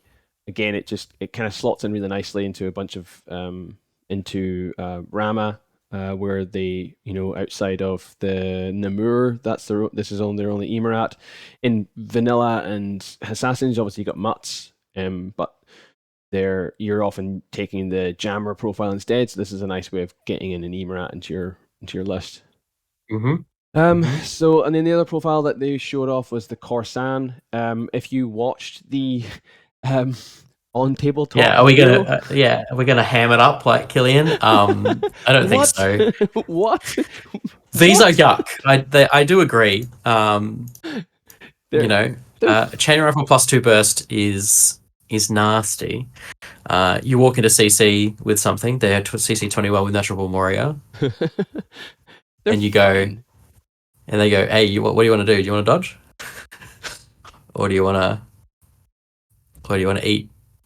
3-chain rifles or 4-chain rifles if I'm in a link. Yeah. It's the same as a Kaitok in the in Morats. Seen that a lot. Walk into CC. What do you want to do? If you don't, you're just going to take 4 automatic hits But on these guys damage can 13. actually start a fight, semi-fight in close combat. Like CC attack Yep. -3 with Natural Warrior and CC 21 means that they're not amazing, but they're good enough to put even a martial arts specialist kind of go, oh, probably don't want to be getting in CC with this guy. Yeah, absolutely. Shock CC weapon or heavy pistol is fine. Like obviously we'd all prefer if it was DA, but they're pretty good as they are. They're the same thing, I think. I think a heavy pistol is just a shock, is damage 13 shock. So Well, heavy pistol's I damage believe 14, so it's actually there's no real there you reason. go. There's no reason to take this to use a shock CC weapon actually. Yeah. Absolutely none. And yeah, between 14 points and 19 points, yeah, like I'm not gonna lose my shit like Killian did. They're pretty decent. The climbing plus as Yep. well is nice. Being able to get into those positions and fuck shit up is certainly great. And yeah, they looking at the fire team chart. Of course, ANS are Available in the Sec Band Fire team. available in the sec ban fire team. That's right. So you have to have a sec ban, unfortunately. But which sec bans aren't bad. They're actually pretty decent units with Arm 3, BS13 with like AP rifles is great. Nothing wrong with that. I'm really excited to see the Al Hawa actually. I imagine that they'll be pretty much exactly the same, just minus the infiltration and camouflage. But this will be really nice to see a couple of Whip 14 hackers dropping into the midfield with decharges and boarded shotgun. They're excellent, excellently priced hackers. I don't see you ever using the sniper rifle. I don't know if it'll even exist in the reinforcement profile, but the fact that they can form a fire team and they'll really help shore up some of the weaknesses of something like Rama that lack a diverse hacking skills. Like outside of the Tuareg, you got the Mukhtar, I guess, and the Gulam, but at least these guys kind of are cheap enough to appear on turn 2 and start hacking things. The even assassins, I think they don't have any midfield hacking. No, they're lacking. They have pictures obviously on Burids, which is really really good. But I don't know if this is a typo or not, but Hafsa units are wildcard with minimum 1. So you have to have both a Sec Band and a Hafsa in your fire team. In your Azrael duo, do you have to have an Azrael and a Hafsa? yeah, you're right. That seems like a typo. I don't mind it because often with playing against Haqqislam, you're like, is that unit that unit? Am I really about to throw my face into a Hafsa or something? But I mean, like Hafsas, they're fine. I guess Hafsas are fine. They're Gulams really, but the Hakims are a nice addition. Hakims are a drop troop, aren't they? They are a drop troop. Yeah, they're a Whip 15 Doctor with a +1 burst medikit.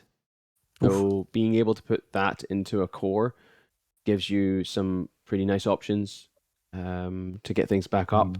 The only problem is there's not an awful lot of. I mean, outside of the Jambazan, that's your only kind of gun in the reinforcements list.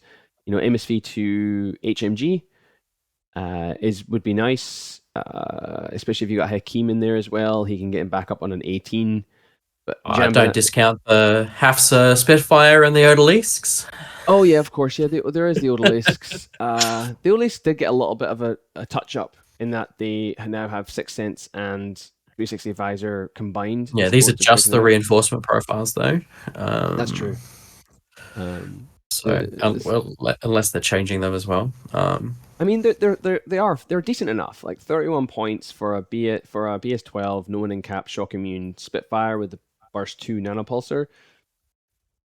is fine. CC attack -9 is also fine. Like you're not gonna want to go into CC with a no lisk. No, But but there are so many other ways to deal with an odalisk. yeah, That just shoot them with they're a bullets. BS12, Yeah, one wound. they Well, have no one in do a new camps. damage. Yeah, They are quite a good candidate for a bit of suppressive fire, I think. Having Sixth Sense and 360 visor that's a means good they point. can't be shot through smoke. Yeah, no, they're pretty good. Yeah, I'm quite. I am. What have I put in my notes? Like I have said that the Hawa hackers will be welcome. The cheaper warbands for something like Rama with the Corsans is going to be great. But overall, I'm not super impressed. The inclusion of the Azrael seems good enough, but again, it's only going to be a duo. Hmm. Um, Do they really need to bring a Harriest Azrael into every Haqqislam faction? that's good. It's probably not. No, because they would just be like, yeah, sure, Tell let's just me, insert. did assassins, which already have Asawiras, do they Mhm. need a core linked Azrael? No, or I th- a Harriest Azrael? No. Harris. I'm thinking of Rama from this point. So Rama are funny because they're kind of like the PanO of Haqqislam, and that they have the sort of best BS and the best guns apparently. But I do find it hard to squeeze in anything AP into that faction. Very Um, difficult. I mean, outside of the there's um, basically the Maggie or the Sunduk Butt or um, the other tag, the Shikush. yeah, or the Zayden missile launcher, I guess, if you really want burst two, Yeah, that's is your only technically AP. AP. So Mm. being able to drop a 40, mid 40 point APHMG or Feuerback into your army will probably shore up some of your They could duel with a Rafik as well, so you get a bit of attack awareness for now. for this Yeah. season. This Yeah, season. Yeah, and I think again, like just going back to what I said before about you don't have to put these things in the midfield because the Azrael does not want to be in the midfield. It's BTS3, it's got no close range support. Being able to you know, starting your game maybe by turn two, things have moved up the table a little bit, things have moved around, but there's still that annoying, I don't know, ARO piece or that tag that's just kind of, got its butt hanging out a little bit. Just dropping an Azrael down, getting eyes on it and shooting it to death with APHMG or Feuerback. That would certainly help me as a Rama player get around some of those harder to kill pieces. So that would be nice. yeah. I mean, Yeah. unless the Azrael, the drop troop Azrael had like a multi marksman profile. Oh, don't fucking Um, start. don't, don't. Yeah, fair enough. BS It stack could plus do. one damage, BS stack continuous damage on a multi marksman wouldn't be so bad. Oh, that'd be okay. Um, That yeah, would be okay. And it looks like we're going to be getting new sec ban. New sec ban models. So one's got a Red Fury, AP rifle. We'll get the Burkut in there in the box as well. Corsan in the box, and a new Hawa. So hopefully all new models. So it'll be nice to see a new Hawa model come out. I like the old Hawa models, but I know that some people don't. There's no word on what the reinforcement blister is going to be. I Uh, assume it'll be an Azrael, probably, right? oh yeah, maybe. Actually, on the reinforcement blister, I noticed they're not particularly consistent with what type of unit they're getting. Like, Yeah, because it was Italian Pano. it's It's the character in Ariadna. yeah, it's the Um, Bruant in Ariadna. Unless Bruant's getting like the tag overhaul, like he's a tag glow up with like Maximus. yeah, they're giving him like a, Eugene a suit. Eugene's getting a Heyte, which we don't know what is because we don't have the profile for it. And But it can't be anything too special because it could be core linked. yeah, and I love this artwork that they put up here of Haqqislam, the Sunduk butt, um, coming out of its Popping out box, of its box. popping out of its box and shooting, and then what looks like an IR, I guess, coming out as well and shooting this poor Eugene guy to death. You don't need a Hawaii sculpts. We've got so many IR sculpts. Yeah, right. I don't know why they. Yeah, it's a nice bit of Just artwork, but rebrand all of the IR sculpts as Al Hawa sculpts done. mhm. All right, moving on. Let's get into the next one, which is O12. 12. So O12 team or Gladius team. You want to take it Mm. away here? Yeah, so got some exciting profiles in here. New ones are the jackboots, the Ment agents, the Veto CQ, and the Nightshades, Quite a which few. are quite a few. The jackboots are Just bring up the are profile the here. first one on the off the block. Yeah. So this is the artwork for the jack boots. They look pretty beefy. Pretty beefy. Um, Um, Yeah, they're total immune. Armor 3, BTS 3, but that immune total is something that will probably excite a few people. Uh, the sort of standard loadouts on your medium infantry, a heavy rocket launcher, a submachine gun, combi rifle, submachine gun, and a Spitfire on an NCO profile. Um, and everything, all their little guns are all +1 damage, which I didn't notice before. mm, yeah, that's yeah, I didn't notice that either. Actually, I just had a Damage look at damage that now. 14 damage 14 AP on an SMG is nice. Yeah, with a light right stopper as well. You've got a little bit of um, close range defense there. So good. A forward observer and a paramedic are always useful. Specialist profiles. Uh, Interestingly, they can core link with bronzes. So you've now got a Mm. full calling fire team that is total immune. Um, I find just looking at the profile of the costs here, I find it interesting that the HRL is 1.5 SWC, but the Spitfire is 1. yeah, maybe it's because it's bloated by the NCO profile. They've upped the cost of it and downgraded the cost of the Under the SWC. But again, pinch SWC. of salt required on those. Yeah, I'm exactly. kind of annoyed that the render they've got here has him without the helmet, because I think the helmet was what makes him look fucking dope. The render also has a heavy machine gun, Ah, so it which does. is not in the which is one thing we'll note about but two O12 profiles. The renders have guns that aren't available in their reinforcement profiles. So whether O12 are getting jackboots as another unit with a HMG, who knows? Hmm. Hmm. Uh, So but what did other? did O12 need an immune total BS12 HMG? I don't know. So you said, yeah. So Um, you said jackboots can be in a fire team with bronzes. they can, Okay, yeah, yeah, yeah, and they're yeah, video CQs and they're ment agents as well. yeah. So the Right, the other profile we've got a few profiles. So the we Men do. Agents next, Yep. which is a lovely little 15-point chain of command unit. Holy shit. Yeah, right. Um, This is only going to which be for the reinforcement.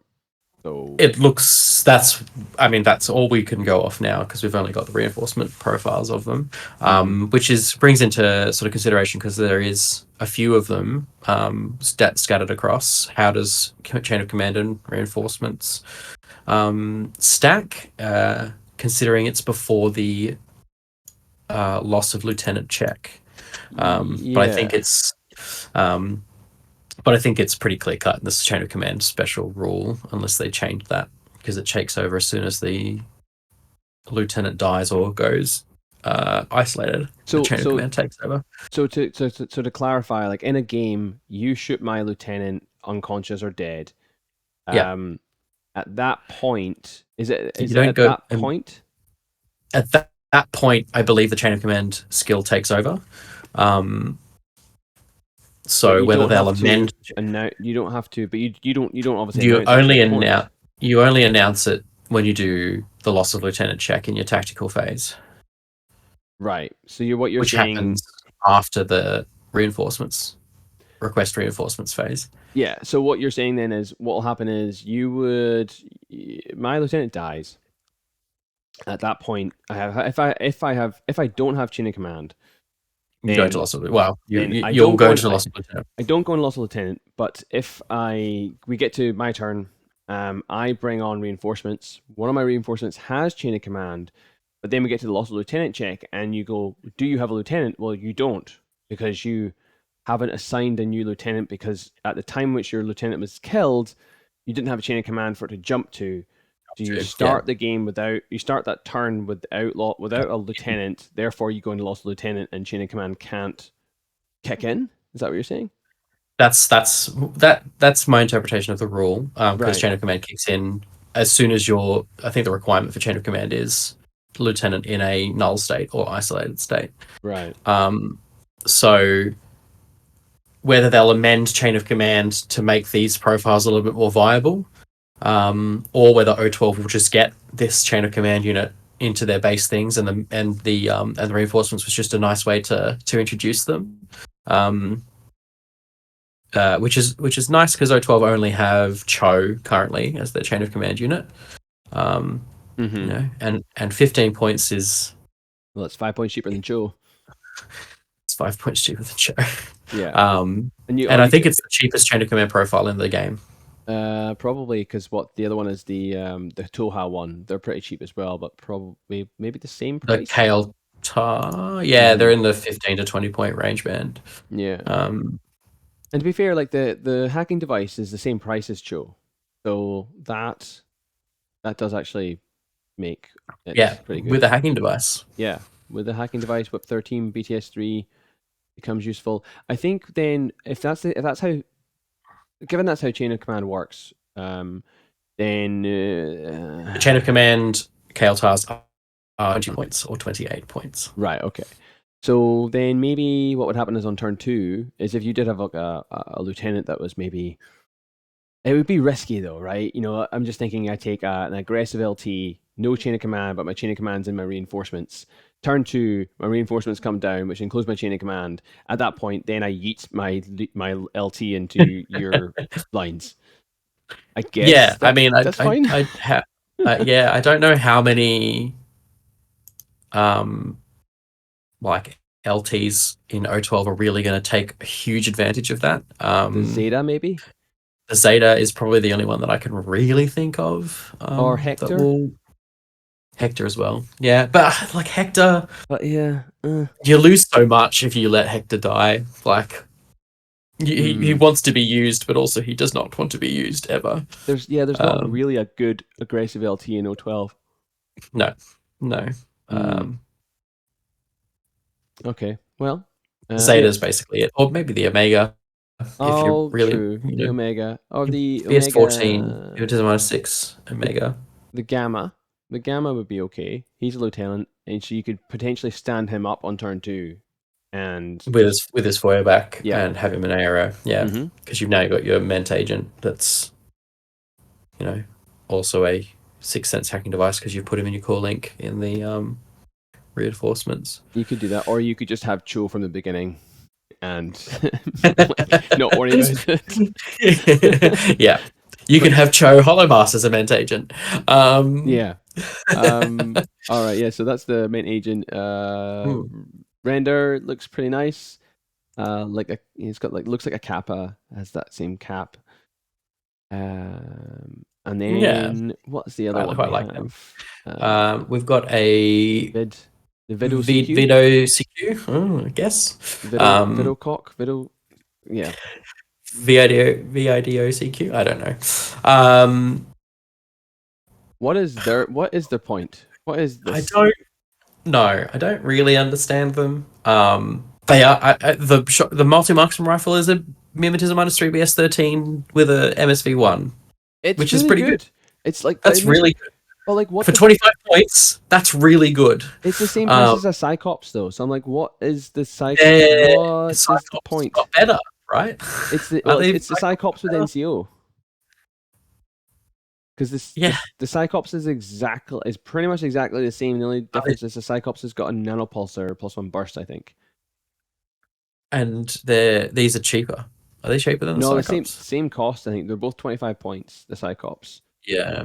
I guess there's other Yeah. profiles in the Cyclops which are better, but if you just want the aggressive MSV1 up downs of the mimetism, it's better because it's got NCO, so it can utilize that LT order from your Raven They are. Eye or They are. whatever. Yeah, they aren't packing shock immune like the Cyclops are, but Okay. they do have terrain turtle, which is a semi important skill. Mm-hmm. I know that you and I both hate certain things that Terrain Total interacts quite well That with. make you So stop moving. Yes. yeah, fun zones, the Yeah. fun zones. The fun. Uh, Welcome to the fun zone. the fun zone. They're fine. They're Cyclops, but Yeah, better, but but better. also worse. The But also doctor worse. But actually, the doctor is Doctor's good. the doctor's good because in O12 your only other doctor that can be linked, because these things can be linked, is Yeah, they are. They are. I don't think there is one. You've got paramedics, you've got In Star Martyr specifically, I don't know. Parvati. I think she's in Starmada, but she's 10 points more than this guy. So maybe that's an option. Body's your only really option. Yeah, But then she's a doctor engineer, whereas this is just a doctor, and she's a doctor like +3, whereas this is just a regular doctor. I mean, she's sure. a Doctor 2 wounds and Engineer +3, I believe. Yeah, that's right. So yeah, fine. Seems fine. Fine. Fine. Seems fine. Fine. Seems like But the reasonable. but the render though. What is this? There was a. I hate to talk about crypt posting, but we bond over crypt posting, so it's great. There's a great meme on crypt posting with this render next to Bugs Bunny leaning back on the with a cowboy hat on the saloon. Yes. Yeah. So good. It's perfect. Somebody else mentioned that it looks like this is just like the wife who's waiting for the husband to get home late from cheating on her. And she's just like, "What? Where the fuck have you been?" Like that's the face. Yeah. It's very good. A little self branding on the barrel there. It says O12 on the front of the barrel. That's the drop pod that she came in. She's been given the lizard pilot treatment where she's sitting on the drop pod. Yeah, fine. Yeah, fine. It has a submachine gun which it doesn't have available to it in the reinforcement profiles. So it's not even in the art or in the render either. Oh, not the render. Sorry, the dossier. The concept, the dossier. So take that what you will. And then lastly, we have the Nightshades. Ninjas, but better. Holy shit! These things are incredible. Right? These things are incredible. 27 points, nets you a 0 SWC hacker. That can't be fucking right. that has submachine gun, drop bears, decharges, his movement is a -6 with super jump, terrain total, has a para CC weapon and a shock CC weapon. So if you do need to take out a heavy martial arts threat, you just walk into CC with them and hit them with the -9. They are, I believe, the fluff. These guys were trained by the Onyu Warbans. They were trained by JSA martial artists, ninjas. So neat, but give us. I'm such tragic. Look, they're good. They're great. They're great. Important to note that these do not have camouflage or infiltration because they are the reinforcement. Well, they're not the reinforcement profile, but they'll be available in reinforcements. Yeah. But whether or not there will be a normal profile, it remains to be seen. Which the render will. If I bring this up, the render has a multi-sniper rifle. They're also PSL, which run up on ninjas, so they're great. They look so fucking good. Like they look so good. The razors are a similar kind of aesthetic, but they just look amazing. They are incredible. I'm tipping that these will be included in almost every O12 list going forward. They are if they are in Vanilla O12 and in Star Martyr, they are going to be something that we will see a lot of. I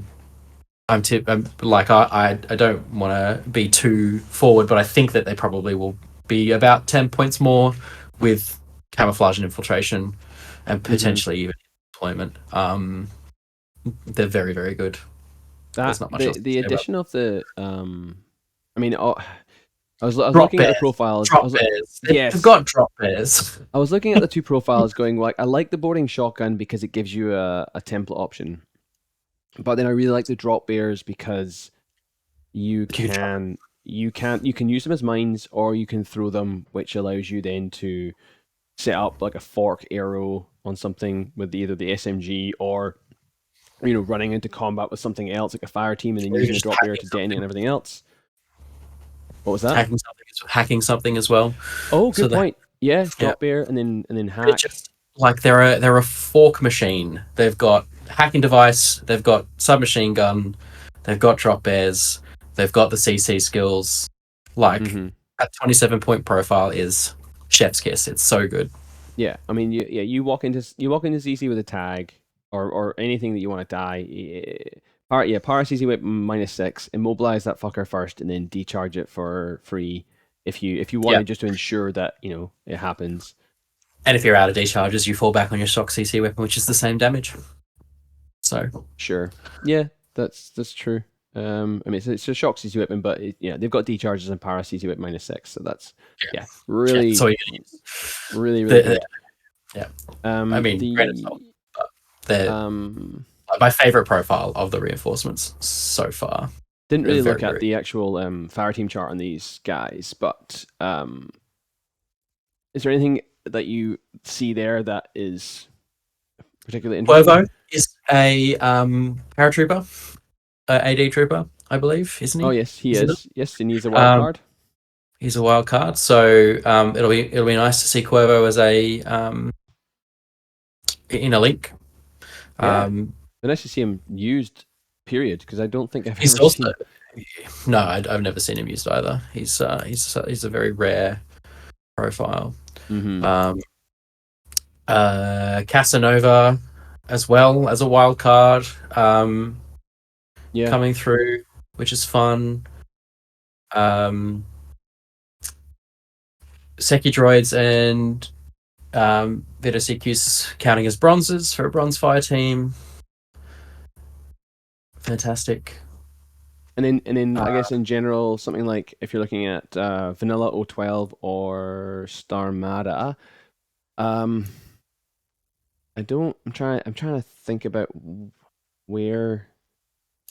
I guess just yeah, the inclusion of the where are they? The fucking nightshades. yeah, Oh yeah, the Dakinis and Starmada will be all right, but I think just the general inclusion of having like up to two nightshades on the table, um, is really excellent. yeah, And yeah, yeah, yeah, yeah. also, there are AVA1 Sarcos, so the O12 players who currently can't access Sarcos will be able to have one. So They are. Yeah, they that's can they true. can be happy for that. Yeah. But the rest These of it are is unlinked bikinis as well, and unlinked Davas as well. That will. that's right. But otherwise, like, there's nothing that really stands out for me as far as like big guns, big weapons. I guess bronzes, but bronzes are hard. I think they're maybe a harder one to include. But again, because they're splitting them out into like 250 and then 100, you will find yourself maybe having points for bronze in that as a reinforcement, whereas maybe you would never have included it in a 300-point list. Yeah. No, I think that's reasonable. You know, a bronze. You can you can drop a bronze. Multi rifle or even Red Fury into the midfield. Yes, you're not taking a you're not taking any nightshades with it, but No. which is Unfortunately, sad. because you have to include, I guess you can have yeah, I guess a bronze Harris duo, and then a couple of Seku droids, To make it a bit cheaper. or yeah, just to make it cheaper because they are like 50 odd points. Yeah, I mean your Dakinis are your line infantry in that, so you've got a 13-point model to fall back on as your, or a 15-point ment agent to fall back on as line filler Oh as yeah, filler that's true. team as Men well. agents, yeah, that's Yeah. true. Points. Yeah, But yeah, like it seems fine. Like there's some really good profiles in here. It'll just be interesting to see how people build a reinforcement block with it. yeah, yeah. I think that's going to be the case with everything. It's going to be very very fun to see what people pull out, and very quickly what will be revealed as the most optimal loadout. I'm sure Nomads will have it. Mm-hmm. Um, Speaking of which, are we moving on to them now? Oh no, not no, yet. that's the All right, Ankh we're moving program. on to Aleph Ankh program. So yeah, just a lot of droids, a lot of remotes, I think, added into this. Yep. Um, So new ones are the rickshaw, the uh, Darwan, oh yeah, hang on, I'll go back to that. Yeah, so the rickshaw, what was it? The the Darwan? Darwan, the Artalis, the Satra, and Maximus are our new units. So Oh on yeah. par with Jing having the Mm-hmm. most new units. So let's talk about Big Daddy himself here, Maximus. Yeah. Speaking, Big, big, big, big, I big, big titty Maximus. I do I do love yeah, the the artwork on this, the dossier, that head. It's just what's He is going on? just, well, you know, Where let's is just put he? him in a Where is dread. he fitting? Maximus lost his arms and legs to Mushashi in the Hexadrome, and so they put him in a dreadnought. Um, Uh, yeah, I'm just trying to think where he actually fits. I've seen a meme I'm posting about that, but I didn't quite get it until I've looked at this dossier, and now I see where the jokes, what the joke is. it's Uh, fantastic. that's Uh, great. Okay, so this is the reinforcement Maximus. Yeah, obviously people who've watched the video have already seen people talk about this, but for the benefit of our hot takes, what do we think? um, he's fine. There's no ifs, ands, or buts about it. Um, you're looking at a faction that has access to the Murt, and I believe that he will not be in available in Steel Phalanx's reinforcements. Is Yeah, what Carlos that's said. I've So heard. um, uh, I I do like a multi marksman plus one burst. That's the one that he stole it from the Squalos. That is the minimum amount there. Yeah, four. Uh, that juicy chain of command on a reinforcement profile. Um, because he's literally a man in a big suit, he's immune to possession, which is fun, Mm-hmm. I guess. You know, it means you can sort of take your whip 13 tag and walk him willy nilly through some repeater coverage if you don't want him to fire back at you. And then just the uh, Yeah, standard suite of whatever they're giving tags nowadays. Big CC, natural born warrior, CC attack plus 2 damage. he's certainly not something you want to get into CC with. Like that Oh CC goodness, no. 24 with APC, APDA damage 17. But of course you're not gonna do that. You're gonna hack this. You're gonna hack this guy. You're gonna isolate him. You're gonna mobilize him, and then I don't know. You're gonna run away Yeah. from him. Like, Because he's a PanO straight shooter, he does not have a template weapon either, so he's packing a Panzerfaust mm-hmm. and his CC weapon. So if you get close to him, he's -3 at you all the way because multi marks and rifles have a -3 range band. They do at 8 inches. That's a good point. There's no pistol or nothing. There's no short range weapon there. No. I Um, do like that he's only half an SWC. That is nice. yeah, it's good. Yeah, it's very nice. It's very nice. Dodging on a 13 as well also means that he's not he's better than most tags at dodging because he like you say he's a big guy in a suit. It also gizmo kitting on a 13 as well. So Mm. he repairs structure quite nicely. And if all else fails, he can rip the multi marksman rifle in half and pull off a multi rifle and get out. Um, And he's fine, I guess, on his own as a pilot, but certainly not like yeah yes, he Trent, he does have a heavy pistol, but not in his tag profile, only in his pilot profile. Um, that's right. So that's good. Then his non reinforcement profile, which as I think was said, what was it again? It's going to be available in. Do we have that written down in somewhere? I believe he said it was available in OSS and Aleph and some PanO There was some sectorial. PanO as well. Maybe I'll Yeah. let Trent let us know where it's available because it's not actually written down here and I forgot to write it down. But yeah, same profile pretty much for the non-reinforcement profile, except he can be your lieutenant at 0 SWC There you go. So it's Vanilla, pretty nice. Vanilla, OSS, PanO Vanilla, Neoterra, Varuna, Winter 4. Okay, cool. Thank you, Trent. Thank you, Trent.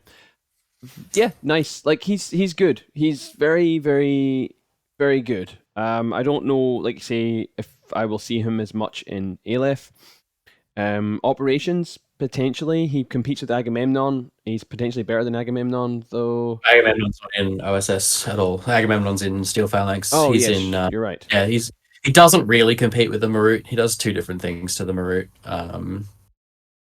The non-reinforcement profile has the detriment of not starting midfield. So that multi-marksman rifle, which we do love, is just a little bit worse. Once again, I think he's just fine. He's fine. Yeah, so his reinforcement profile will only be available in Aleph then. Yes, I believe so. And yeah, then his and then his normal non-ring profile will be available in right. PanO. Yeah, As a lieutenant or no? it looks like he's available as a lieutenant. Yes. Okay. Yeah, for Neoterra, Varuna, but I mean, again, it's like we've got better guns. So yeah. Yeah, I think I agree with you saying he's fine. I mean, I feel like I should be like, this guy's cracked, but I don't think he is. He's fine. He's fine. He's cool. He's cool. All right, but these guys are cracked. The Dawon tac bots. Dawon tac bots. Yes, let's talk about some tac bots. Holy fuck. These guys are cracked. So we were talking about like the Corsan, the Haqqislam guy. These guys are holy shit. So the 6'4" move, CC22 with martial arts level 2. Arm 1, BTS 3, one structure, but with ECM hacker -3, so that helps them being remotes and being in the midfield. Dodge plus 2 inches, dodging on 16s with immunity total, which I didn't realize before, and dogged. Dogged. Yeah. So they're they effectively take 2 wounds. Effectively 2 wounds. If they take 2 wounds, they lost 1 wound, go into unconscious level 1, go into unconscious level 2, and activate dogged, like the robot does. Yeah. Well, except the robot activates no incapacitation. These guys are cracked. If these guys start in your if these guys are available in vanilla or in OSS, which they probably will be, a REM driver on them gives them up to CC 31 with martial arts level 2. Yeah, if they start, yeah, if they're available to vanilla Aleph as a base profile, not a reinforcement profile, they can be CC 31. Yeah, with a REM drive. So to drill down on that a bit more, because it says because again they're not fucking consistent with their writing of the profile. This says reinf dot Dawon, but earlier on it was like Dawon dot reinf. But anyway, that's just DB. Because they have that reinforcement profile, that means that there will typically be a non-reinforcement profile. That's kind of what we're assuming at the moment. Yeah, or that they're I don't know. It's hard to assume anything at this point. That's true. But if they have a non-reinforcement profile, that means they can start on the table at the beginning, which means they can get a Rem Racer. Because you can't bring these guys on turn 2 and then have the Rem Racer just magically give them CC +9. No. Right. So yeah, this will only be effective if they start on the table at the beginning, which they may do. And like you say, that's CC 31. Did you say? CC 31. Yeah. Yeah, that's pretty funny. Rem Racer gives +9 CC. +9. Yeah. CC. So chain rifle +1 burst with a flaming spear. Great. It's a great combo. Multi pistol +1 burst with an EM CC weapon. Like what the actual fuck? So they would be +1 armor, +3 fizz, +9 CC. So they'd be dodging on 19s. They'd be CC 31. They cannot start. They cannot be given to vanilla Aleph. They absolutely cannot be given to vanilla Aleph. No. Sure, they start in your DZ, but they move 6-4 with ECM hacker -3. And they absolutely just kill everything in CC. They destroy everything in CC. This +1 burst multi-pistol as well means that you can also use that as double action. Yes. Not that you necessarily would when you got an EMCC weapon, but yeah, well, you might do because for the extra burst. But An but EMCC weapon with with the Rem Racer would be a Damaru EMCC weapon. It'd be damage 17. Like they're cracked. They're so and, good. and then or no damage 14 with the martial arts level 2. Oh, sorry, because the plus If one. they have, if you could give them a Ram driver with the +3 fizz. And if you're hitting on a CC 31, what's that? A 9 you're critting on? Yeah. Okay. Yeah, no, you're right. That won't happen. The Pulsar +1 burst, the Blitzen is also, it's like a nice little juxtaposition there because you get the Blitzen instead of the Flaming Spear. And then a I boarding would shotgun. think I would prefer it if they had the Pulsar and the Flaming Spear and the Yes. chain rifle and the Blitzen. But I guess that's what you can't. Nothing can be perfect. You can't have everything. Can't have But everything. yeah, these profiles are crazy. Just Yeah, make sure so you good. can, just because like you can't do what you normally do against the Rem, which is like hit it with a template and then say it fails its fizz because it's dodging on 16s. It doesn't give a fuck. You have And to even if hack it it. does, even if it does dodge on 16 and take the template, Oh yeah. it's dogged. It doesn't care. And then And yeah, it's immune total, so it doesn't care if it's a flamethrower either. It just yeah, they're and if nuts. you do luckily manage to get into, if you unluckily get into CC with it and you beat it somehow, and you've got a DACC weapon, it's like cool. I take one, I take one I wound take and like, one and I go dogged, and and I then do it again. I just hit you again. It, Uh, it goes up against Miyamoto Musashi. It's 2 dice on 31s. He's 2 dice on 25. It's well, being I, it's I, been, I mean, we're assuming we're the yeah, even without the Rem Racer, it's still very good. Still CC yeah. 25 with martial arts level 2. Well, sorry, CC 25. CC 23 martial arts C22. level 2. Yeah. And And it's the still ECM best too. hacker just shores up its only weakness is hacking, and it's got ECM hacker -3 just to basically give you the middle finger. Um, yeah, it's bad. It's, it's so bad. It's bad. It's so good. It's It's so good. it's bad Best if 19 you're points you'll spend in LF. yeah yeah absolutely. Um, just needs Apart smoke. from 3 net rods, obviously. So else we got the rickshaw, which after talking about the Dawon is a big letdown. This is kind of like the These guys are shootier. fine. Yeah, it's the shootier version, right? It Yeah. loses all its close combat capabilities and becomes a lot bit better at shooting because it's got min -3, BS 12, Yeah, and it's they're got some long range. DKNs with +1 BS. Yeah, it's got Red Which is Fury, right. HRL, combat It's a rifle, this is forward zero observer. zero SWC Red Fury. Ooh, good point.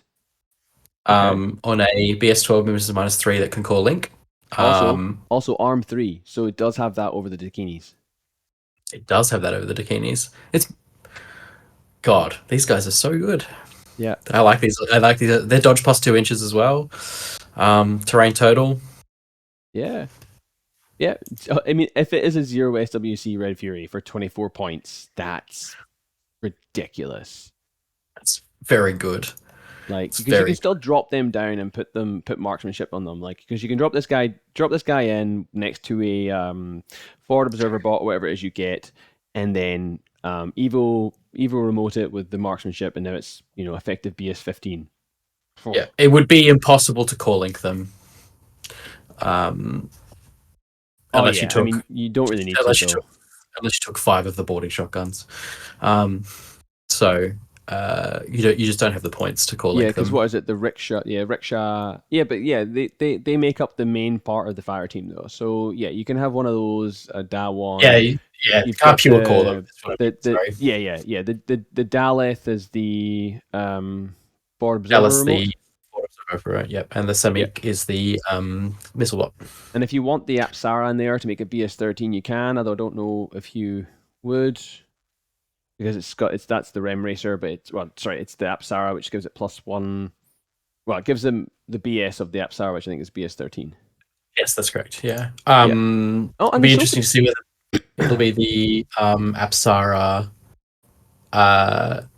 the OSS Apsara or the vanilla Apsara, because the vanilla Apsara Rem Racer costs an SWC, Oh, okay. where the OSS one is free. And Sorry, and but also no. a Sophatect as a wild card, which is not bad because that allows you to at least keep things going. It also Shoot, dual with Maximus, the Sophatect. good point.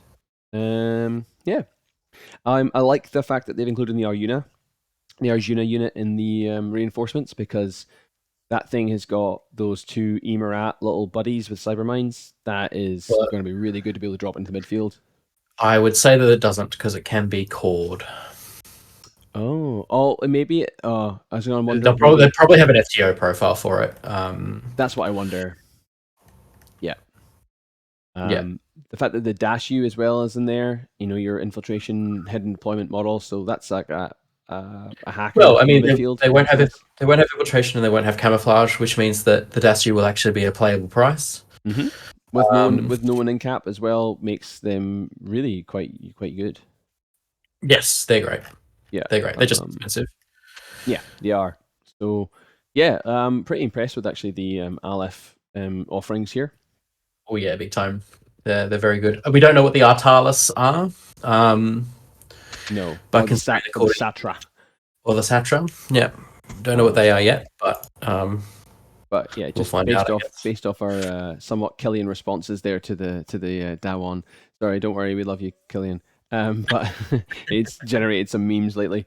Um, yeah, these. I'm looking forward to seeing what the Aleph reinforcement forces look like.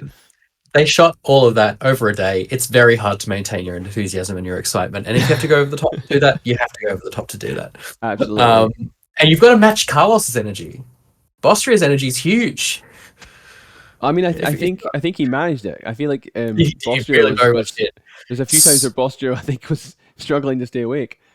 The Artalis will have a multi rifle and the Satra will have a hacker profile because that's what's available in the reinforcements box for Oh, okay, yeah, sorry, looking at the reinforcement box. Oh, yeah, multi-rifle and the Satra hacker. Okay.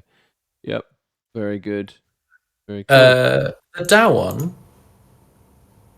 don't have a Panzerfaust. Right. Thanks reinforcements box. I guess they will now. They will now. I guess they've got There is a Planisphero typo. Blitzen. Yeah. Yeah, so they'll have there's a typo There's a in typo there. somewhere. So next up is Tohaa. They now I have to scroll down here because the only thing that I got from Tohaa was the actual fire team list because they're getting Um, nothing new.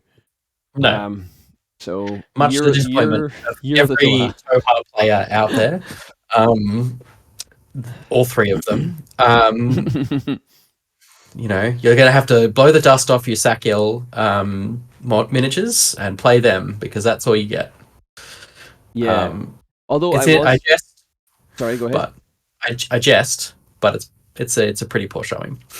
It's not great. The only notes I've got here are that yeah, there's now you now have a reason to run the Ekros as a reinforcements because the Triad fire teams can be a Sakiel, Ekros, Kosiel, or Nema Satar. Now, any of those can make that fire team by the looks of things, according to this chart. So you can have, two Ekros and a Kosiel, or Nema Satar and Ekros and a Kosiel, or a Sakiel if you want to. Mm. So that's an easy way of getting to 100 points. Excellent, and they are underused profiles. I've played a bit of Spiral Core, and Nima Sitar is what I've played of her is a very very good model to run. She So is very good, yeah. I love Nima Sitar. In Spiral Core, she fills a certain hole in Spiral Core that they lack a bit of heft, and Nima Sitar brings it, but she's kind of a little bit outclassed by the Sukiels and the The McCalls yeah, yeah, as your sort of mainstay shooting / CC units. So having Nima Sitar start in the midfield there with her Spitfire or her Breaker breaker combi combi. rifle Yeah, will be quite good. yeah, 6-2 move, effectively 3 wounds with her two, with her now of course the you won't be able to There's no KLTAR specialist, so you won't be able to symbiote or symbiote bomb any of these profiles. right, okay. Even though there's Wow. some of the best units for it. So Sakiel is the cheapest symbio armor you can get. It's very good. The Curseals also have symbio armor, and Nemesitar and Ekros all have symbio armor. So sadly, we won't be able to run any symbio mates in there. They hopefully will also have a at least a comlink +2, so you can take two triads in this. Oh, now Along with your, was that confirmed or? hopefully they will. I don't know if they will or not, but Yeah, well, even just yeah, that makes sense. I like the Raziel boarding team. I think that's one of the best units in Tohaa, and being able to put that in reinforcements really, I think that would be really good. yep, they're great. They They are are as well. they are the peripheral one with The they've got checks are peripheral. they've got the nano screen, viral combi or Spitfire. Effectively they're effectively 3 wounds, right? Again, because they're 2 wound symbio armor models. Yes. Um, so being able to drop in maybe 2 of them, they're only like at the moment they're 39 points for the Spitfire. So you could have 2 of them. That seems pretty good with a peripheral. Yeah, yeah.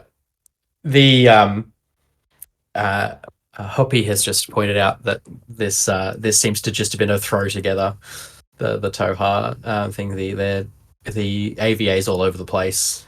Um, Yeah, I did notice that Braziel being AVA 4. I was like, wait a minute, why would you? What? yeah, Sakiel has two models. It's AVA 5.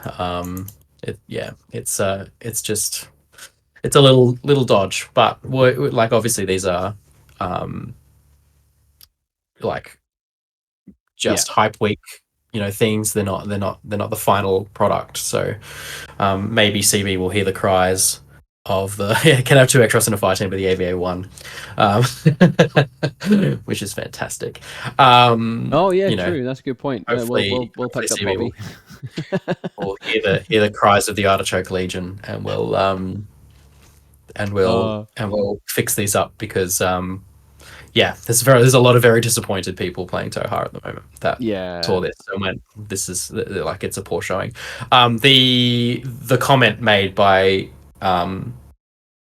Carlos saying that they would be the last army to be updated if they ever did update any more armies was also a bit sad too. a bit of a It kick in was a the kick gut. in the nuts. Yeah. Yeah, yeah. I definitely sympathize. I feel like CB have gotten better at providing better information to stave off any of this hurt feeling, but I feel like for this they haven't really put any effort in, No. which it shows. So it's a shame. Yeah, look, this is coming sooner than I expected as well. Uh, I was sort of expecting reinforcements to come a little bit later down the track. Mm-hmm. So I wasn't Yeah, really expecting everything to. So maybe this is rushed, but then again, Carl, like on tabletop's filmed in the UK, so he had to at least fly to the UK to do all those videos. like So on that release date, we've heard the 3rd of August. Is that right? that's For correct. Yeah. army update. So literally Gen Con, this is happening. Which like for people who are coming to Gen Con, it must be such a bittersweet thing because it's like, hey, like we're playing a tournament at Gen Con, and then the rules update the day before, and obviously the TOs will just they know about it, they'll make the call, but it must be so like as a player to be like, ah, fuck, we've got this lovely new stuff and we can't potentially can't use it because it's literally just dropped. Which is the same problem we're going to be having at BCB, by the way, because we're having it the same weekend as Gen Con. Yeah, well, I mean that's always the case, isn't it? Doesn't the Gen Con date always get moved around with BCB? Well, Um, BCB keeps getting moved around because of if it's not COVID, it's another event or it's the AFL Grand Final or whatever it is. So this year we've chosen Gen Con, and yeah, being what like 12 hours ahead of where Gen Con's happening will be uh, Interesting. interesting. Yeah, but we'll Yeah, we'll we'll we'll make it work. Yeah, so that's all really to say on Toha. We're getting towards the end. unfortunately. we're getting towards the end. So we have got Nomads. Nomads. The Nomads have the Vipera Pursuit Force. Probably one of the best names of all of the reinforcements, Oh I yeah, have to say. yeah, love it. They put a lot of contrasted to Tohaa. They've put a lot of effort into Yeah, some of these, and the Nomad one is definitely up there with some of the best. absolutely.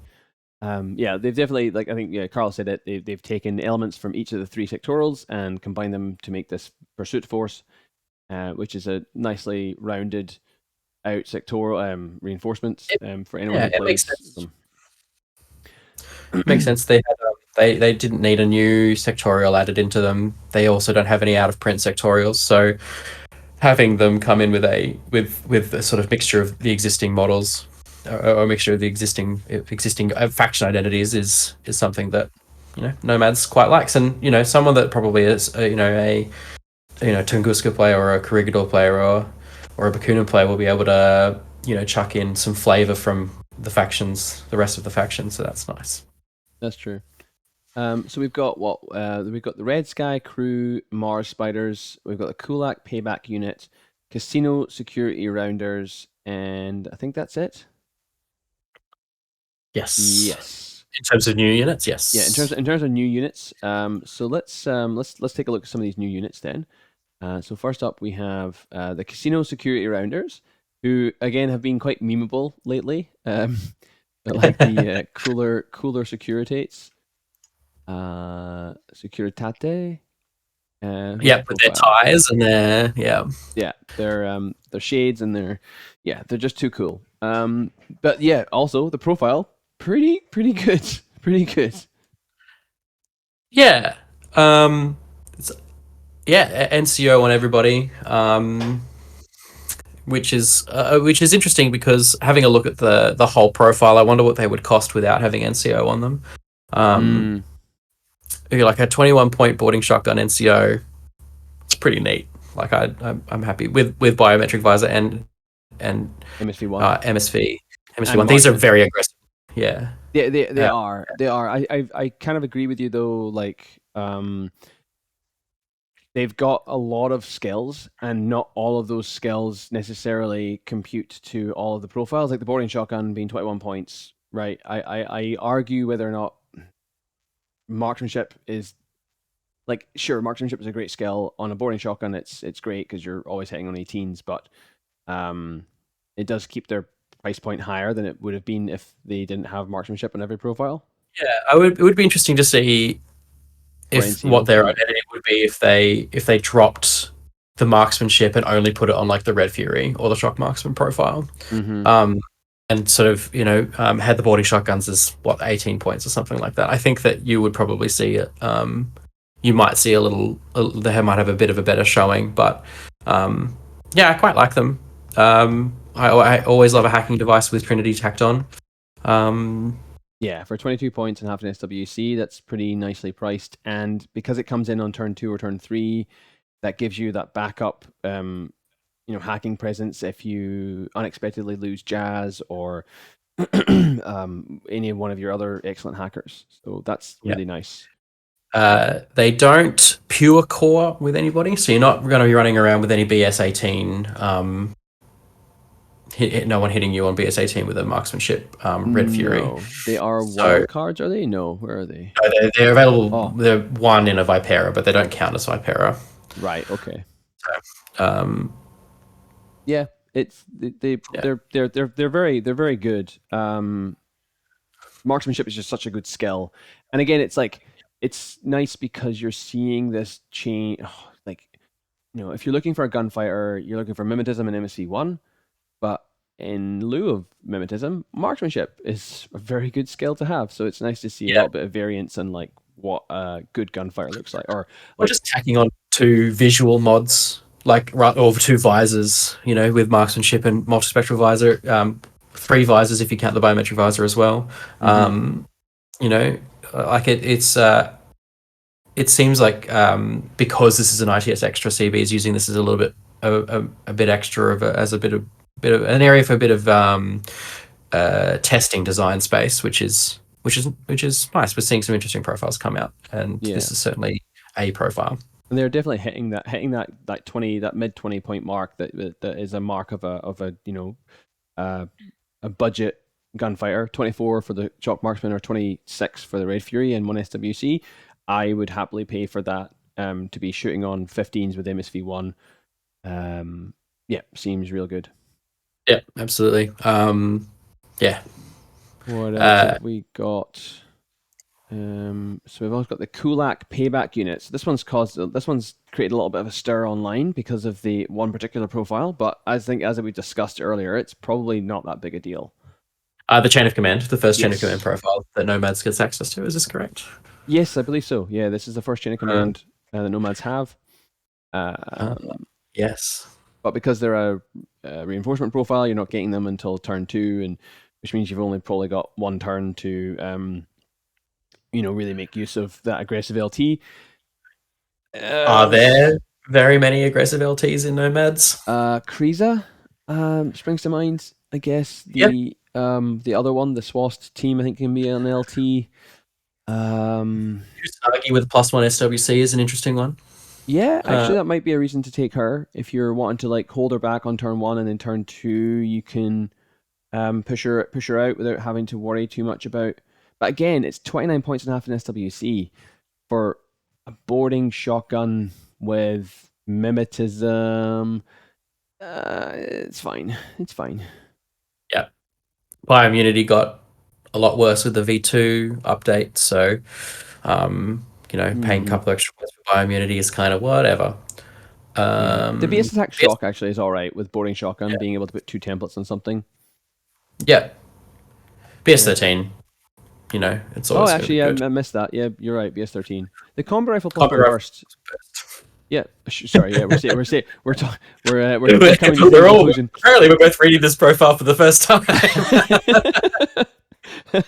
Yeah, a burst 5 combi rifle in a fire team. That's also shock with BS13 and mimetism. For 25 points, I'd pay for that. Mhm. Yeah, yeah. The more I look at it, the more I'm like, yeah, okay, I can see. But oh yeah, 25 points. Like when you've got I 100 points see. to spend.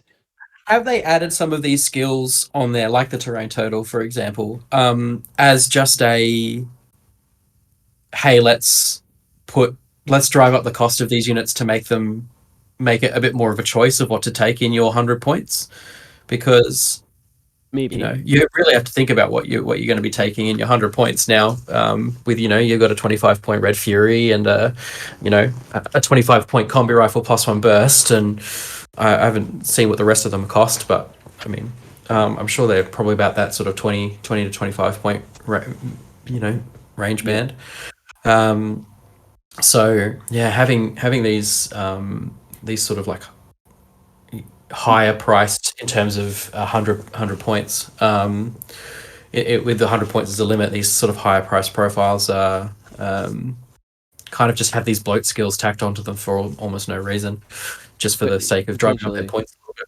Yeah, I mean, I guess you can look at it from a fluff perspective, perhaps because they are dropping them from the sky, giving them terrain total, makes sort of sense. Yeah. But yeah, I get what you mean, and I think we might come to this at the end, is just how you would actually not balance, how you would fill 100 points efficiently, with Mhm. only 5 slots. It's the granularity on filling up that slots is quite limited, and you really want to make sure that, or CB really want to make sure that the profiles that they're offering you have enough granularity in between them that you can hit that 100 points or very close to without dropping, without losing like the gun that you want or the profile that you're after. So yeah, that all feeds into that sort of, that bloat that you're talking about. might be Yeah. might be an issue, and a concern perhaps. What else we got? So we've got the Red Sky Crew Mars Spiders. Again, a great name, and a great profile by the looks of things. Yeah, great profile. Another kind of CT23 warband. move 6-2 with climbing plus. Um, they've all got gizmo kits, even though only one is an engineer. Oh So yeah. even your paramedic has a gizmo kit, which is kind of fun. Mm-hmm. Uh, the Terrain 0G, 360 visor, dodge +1 inch. DC attack +1 burst with a DA60 CC attack ribbon. is the sort of big one, isn't it? Yeah. Martial arts level 1, so you're only minusing some people from people. You're not plussing to your own, but that extra burst certainly makes up for it. It means that they're only +1 burst and active too, which is good. It drives points down a little bit. Obviously, you're not giving martial arts level 5 to a rando No. nomad person. And then you couple that with your heavy flamethrower +1 burst, again gives your opponent a really hard time at knowing what to do. And if you really want to give them a third fork, just go assault pistol, like which is also +1 burst in CC. That's true. Not that you would necessarily use that instead of DA. Yeah. But yeah, granted, like you walk into CC, you go, hey, do you want to have burst 4 assault pistol, burst 2 DA, or burst 2 templates? Take your pick. None of those are good. Yeah, and I'm 18 points. I don't care. Yes, yeah, they're good. They are a little bit on the more expensive side, I think, compared to some of the other warbandish profiles we looked at. Yeah, the patches were sort of in the same price range. The Corsairs were in the same price range, so yeah, they're about on par, I think. They're just not as maybe tough. I think the other ones had, they had mimetism or no, we didn't count NWI. Yeah, that's right. Yeah, so no.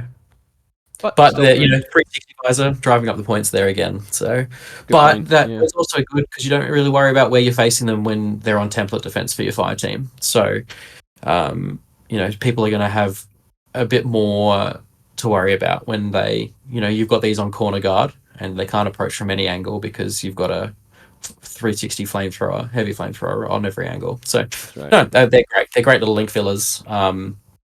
Definitely going to bring a bit of it, and they count. They go into you can make a link with them.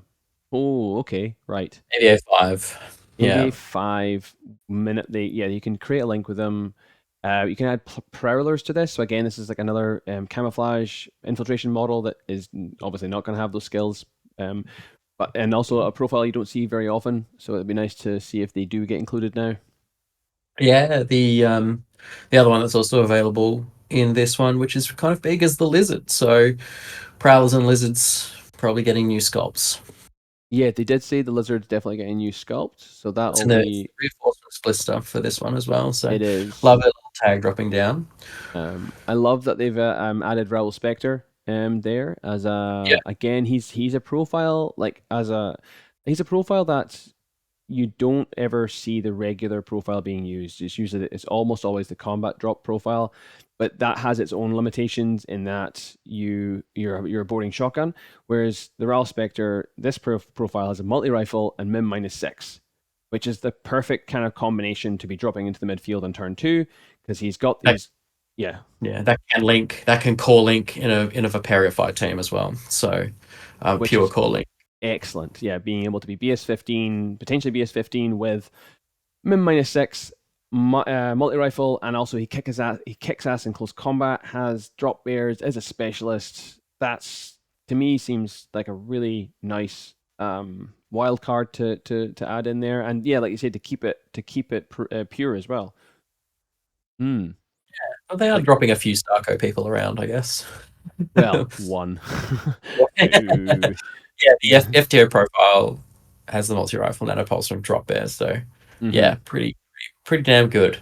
Yeah, pretty damn good. Providing that's the profile that they use for the reinforcements, which I would hope, because as much as I like the boarding shotgun, unfortunately, if you're inside template range, your opponent's also inside template range, which makes mimetism -6 useless. It's nice to be able to take a fight outside of 8 and not feel like you're losing. Anything else to say on Nomads? Is there anything else we had there? Yeah, we had the new models. Again, there's 2 Mars Spiders, a Prowler Spitfire, Kulak HRL, Kulak Hacker, and then a Rounder Red Fury, and then the Lizard Squad. Tank, I think. Yeah. Yeah. A good box. It looks like a good box. I think that all those profiles there look. It'll be a good pickup. Yeah, be a good pickup. Yeah. Prowler with Spitfire is is nice too. And if that's a new profile, a new sculpt, because And you, they're overdue a new sculpt, that'll be great. they are that sculpt is a very dynamic pose. I do love the Prowler Spitfire model. Is that the one that's like Um, running? He's yeah, like kind of like yeah, it's full running. tilt Yeah, running. forward. Yeah, Yeah, that's the one. yeah. It's a great model. All right. Okay, right. Last two. So this next one will be quick. NA2. So we said before Fantastic. that the that Tohaa didn't look like they put much effort into. Sorry, CB didn't look like they put much effort into Tohaa. They've done a very similar thing with NA2. Unfortunately, they've Yeah, as we had a nicely named as the Vipera Pursuit Force was. They've just gone, and even Bostria mentioned it in the video. He was like, they've just like called it contracted backup. Like they just run out of ideas. Fuck. yeah. I think by and large, speaking as a JSA player, the most interesting thing in this one is the freelance operator Samsa, who's the extra unit and the only new unit available. The rest seem pretty standard in terms of what you get in your NA2 things. So Yeah. look out. Let's talk Everyone's about playing. the let's talk about Everyone's playing Dash the at Mikari. yeah, let's talk about the Samza because like you said that's the only new profile. Um, Yeah, so it's an extra model or extra profile. It's a mercenary and it has two profiles. So we've got the non reinforcement profile, yeah. And then you um, have to which dodge is out. very Yeah. good. Sorry, what was that? Yeah, yeah, no, it's right. So yeah, move 6-2, BS 13, mimetism -3, super jump because it's an extra unit. They all get super jump with a plasma rifle. But in terms of who is available to NA2, it's only available to JSA and Spiral Core, and all generic armies will have access to SAMSA as well. So, um, except for combined army. So your Panos and your Hackislams and will all have access to this Yeah, this to is a this. very, very good profile. For 30 points, a plasma rifle with infiltration, mimetism -3, specialist operative, arm 3, which is nice. It'll hopefully stay alive because as we know, Extra do not have an unconscious state. They do not. They No. go straight to dead if they take a wound. Yeah. Straight Um, to jail. Straight to dead. straight to dead. Straight to Straight dead. to dead.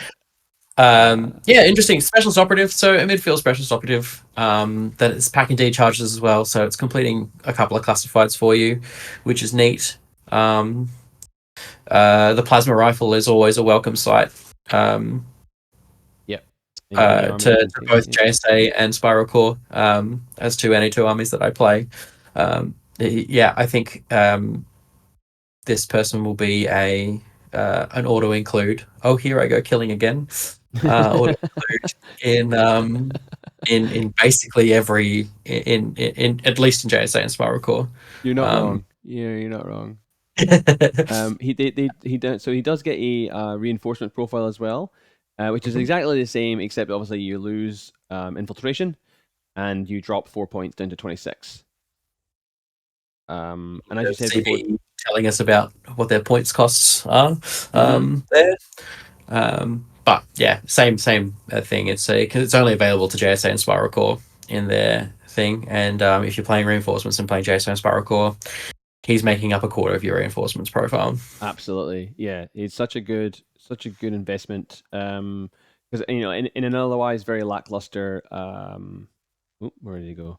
In an otherwise very lackluster fire team chart, as a Starco and Dash App player, I look at this and go, "This is my army anyway. What the fuck? There's nothing new or particularly interesting I want to add into here." And the other point I want to make that I'm really quite annoyed about is how do I make 100 points out of this without including an Anaconda? You fucking can't. You know, you Like don't. You don't. you've got Sforza who's like 27 to 30 points. You got Miranda Ashcroft who's about 25 points. There's like what 50 something points, and then you got three more models to spend 50 points on. Like okay, the three diggers I guess. Like and none of that The, makes me go yay. the two biggest brawlers. Oh wait, you can only take one of the brawler guns because they're both 1.5 SWC. So you can't. You can only take one multi sniper or one heavy rocket launcher. Mm-hmm. Um, There's a you war know, driver. some You can take the hacker. I guess. I think he's one SWC, so you're kind of snooking yourself yeah, there.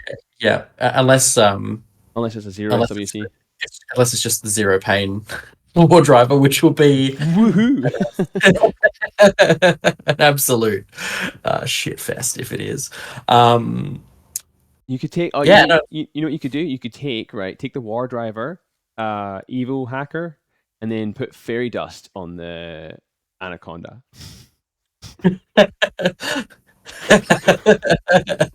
Why? Why? Uh, the anaconda, the tag that everyone wants to use. I really hope they use this as an excuse.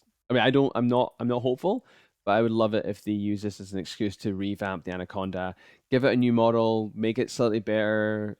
Because currently, 57 points or 55 points is 55 points for the HMG. Um, yeah, like you would take the AP Spitfire, I think, if you're taking the reinforcements version, right? Because you it's can, more expensive. yeah, and it's just a shit gun. Like, like Starco and Dashat do lack a good HMG. Starco don't really have anything outside the Mobile Brigada. Dashat only have the Maghrib Guard, really. Like, I mean, like, sure, you've got the Zuyong, but it's just a BS-13 HMG. But then so is the Anaconda, also a BS-13 HMG. So why would you want to include that? I don't know. I think JSA likes a linkable doctor, linkable engineer, um, in the brawler, engineer Mm-hmm. and doctor. The MSV2 multi sniper rifles are a neat thing in in an army like JSA. Or That's Dashat don't have fair. very much access to, or Dashat already have the brawler. They have the Um, brawler, but yeah, again, yeah, like going, go, yeah, that my original point about maybe just creating a Harris or a core team of 3 to 5 of these guys that just appear on a rooftop with an MSV2 multi sniper could be a nice little surprise for your opponent, yeah, but it's not a yeah, great especially in a surprise. faction. Yeah, especially in a faction that already packs a lot of smoke. Yeah. You're suddenly smoke shooting pretty effective, well, fairly effectively, um, with a big gun, Do multi sniper. JSA do JSA really want more templates in their lists though? They don't need it. Like, like yeah, if you were to drop down two diggers, like you'd be like, well, I've got Damaru who are better, or Tanko. Like, do Are you they do you better? want? Dig is a burst 2 in CC with Natural Born Warrior. That's true. Oh, I mean, yeah, sure. I mean, they're cheaper, but they don't do anything that JSA don't already do. It's true. It's true.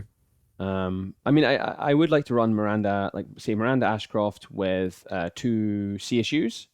That's a nice little Harris, compact, 3 specialists. You've got a bunch of templates and the potential for metachemistry to go off, and then Miranda Ashcroft has got a +1 burst emitter, so it makes her burst 3 emitter with min -6. That's actually quite good when you're already in the midfield. Yep. Sforza as well. Sforza as well. So he's a mainstay in some factions. That The he can viral be rifle is taken. nice. Fire rifle is nice, especially a linked one Hmm. with an X visor is something definitely not to be sniffed at. Yeah. It's quite nice.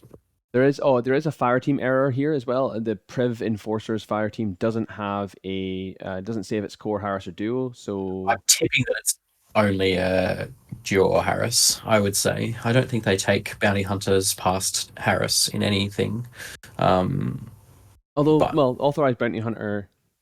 Oh, there's bounty hunters and there's authorized bounty hunters. That might be another typo. well, yeah, it's probably the same thing. This one says, yeah, probably. Unless one of them's like It's the the same profile picture. imagine if it So was the motorcycles. It's like like biker mice from Mars, motorcycle. just like Combat jump yeah. motorcycles. Yeah, I think yeah. If as long as it's a Harris, I'll be happy. If it's a Yeah, core, it doesn't really. You wouldn't doesn't be really coring this anyway. But no. Unless you're hoping that booty goes off and you get a HMG, then mm, bam, calling yeah, HMG. my, But my my biggest my biggest disappointment in this is why they didn't do what they did in something like Nomads and like pick from all of the NA2 factions. yeah, They could they have really should. picked Uhahu or and Emily from Starco. They could have taken Kaplan from White Company. They could take Yan Yans from Ikari. They could have taken the Dream Team, the A Team from Foreign Company. Like they could have done so much with this, It's and a they yeah, didn't. it's a a beautiful design space that they flubbed on really, really hard. Yeah. Um, you know, it takes all of the effort that they put into the reinforcement packages for all of the other for the main sector the main armies, and just go, okay, it makes NA2 feel like a and Tohaa just feel like an add-on, Hmm. to the game that everyone else is playing. So, um, And you there know, won't be a box for this either. So like they're you're not already getting any new models from it. So the least they could have done is gone, hey, do you want to have, would you like to have Valkyrie in your Starco army or something? That would have been neat. Like it would have been fun, spicy. Uh, nah, you have an Anaconda now. Cool. yeah, like they're not afraid of putting expensive profiles in these or tags. So, you know, realistically, they should have given us something to chew on. That's Yeah, not five brawlers. disappointing. Very disappointing, CB. All right, and then on to our final one for the evening is Combined Army and the Commissariat Extra. The return of the Extra. Very excited by this. So we have the Fireteam chart. So we've got some new profiles. We've got the base operators, void operators, vector operators, the Exos, which is the model that we've seen in the Endsong pack, Yep. and the Cascuda. That's the 5 new models, right? Mm-hmm. Yep. Very interestingly, you've got Nexus operatives and Umbra legates um, in here as well, along with Kodali. So definitely some fun to be had. Absolutely. I was noticing that the Legates and not the Samaritans, which I think is a good choice by CB because the Samaritans are Oh, already cooked anyway. Samaritans are crazy good, but also legates are very good too. They're, they're They all have NCO. yeah, They're they're good. They're good. We don't they're need to good. wax their. They just don't have Protheon. That's I think what most people go. I'll take the Samaritan instead. Yeah, yeah, And true. the legates already have 4 deployment plus 8 in their normal profile, so making them the drop people makes sense. Makes sense. Yeah, yeah. But they get that hacking device plus as well, so Yeah. which the Samaritans lack. Fucking hell, they get a Q drone. Imagine just dropping in a plasma rifle Q drone on turn 2. Fuck. Holy shit, I didn't even notice that. Be like, Yeah. bloop. Eat my plasma. Um, So we've got no. Harrison Stewart, void operators, next vector operatives, Nexus Yeah, operatives, Paul Harris, you have base operators and void operators, and the Cascuda can duo with an very M very drone. cool. Very cool. So let's take a look at some of the profiles. So we've got the base operator here. This is the line infantry for extra, right? So it's a very good line infantry actually. So we've got move 6-2, BS11, armor 2, with dodge plus 1 inch, super jump, and the extra rule. So I think that's where they get a little bit of a discount because of the extra rule because they don't have an unconscious state. Yeah. So that is Um, a pure negative, really, unless you're playing highly classified and you don't want someone to do classifies off your unconscious corpse. yeah.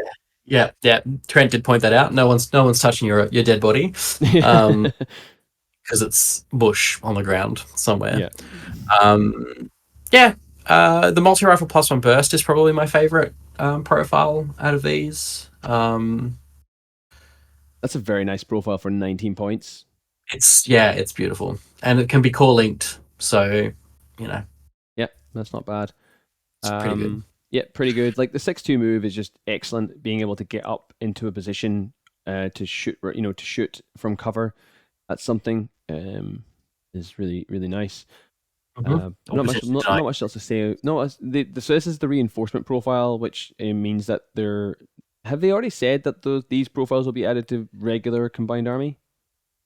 Uh, no, but they hinted that there would be an extra sectorial coming soon. Oh, okay, Potentially.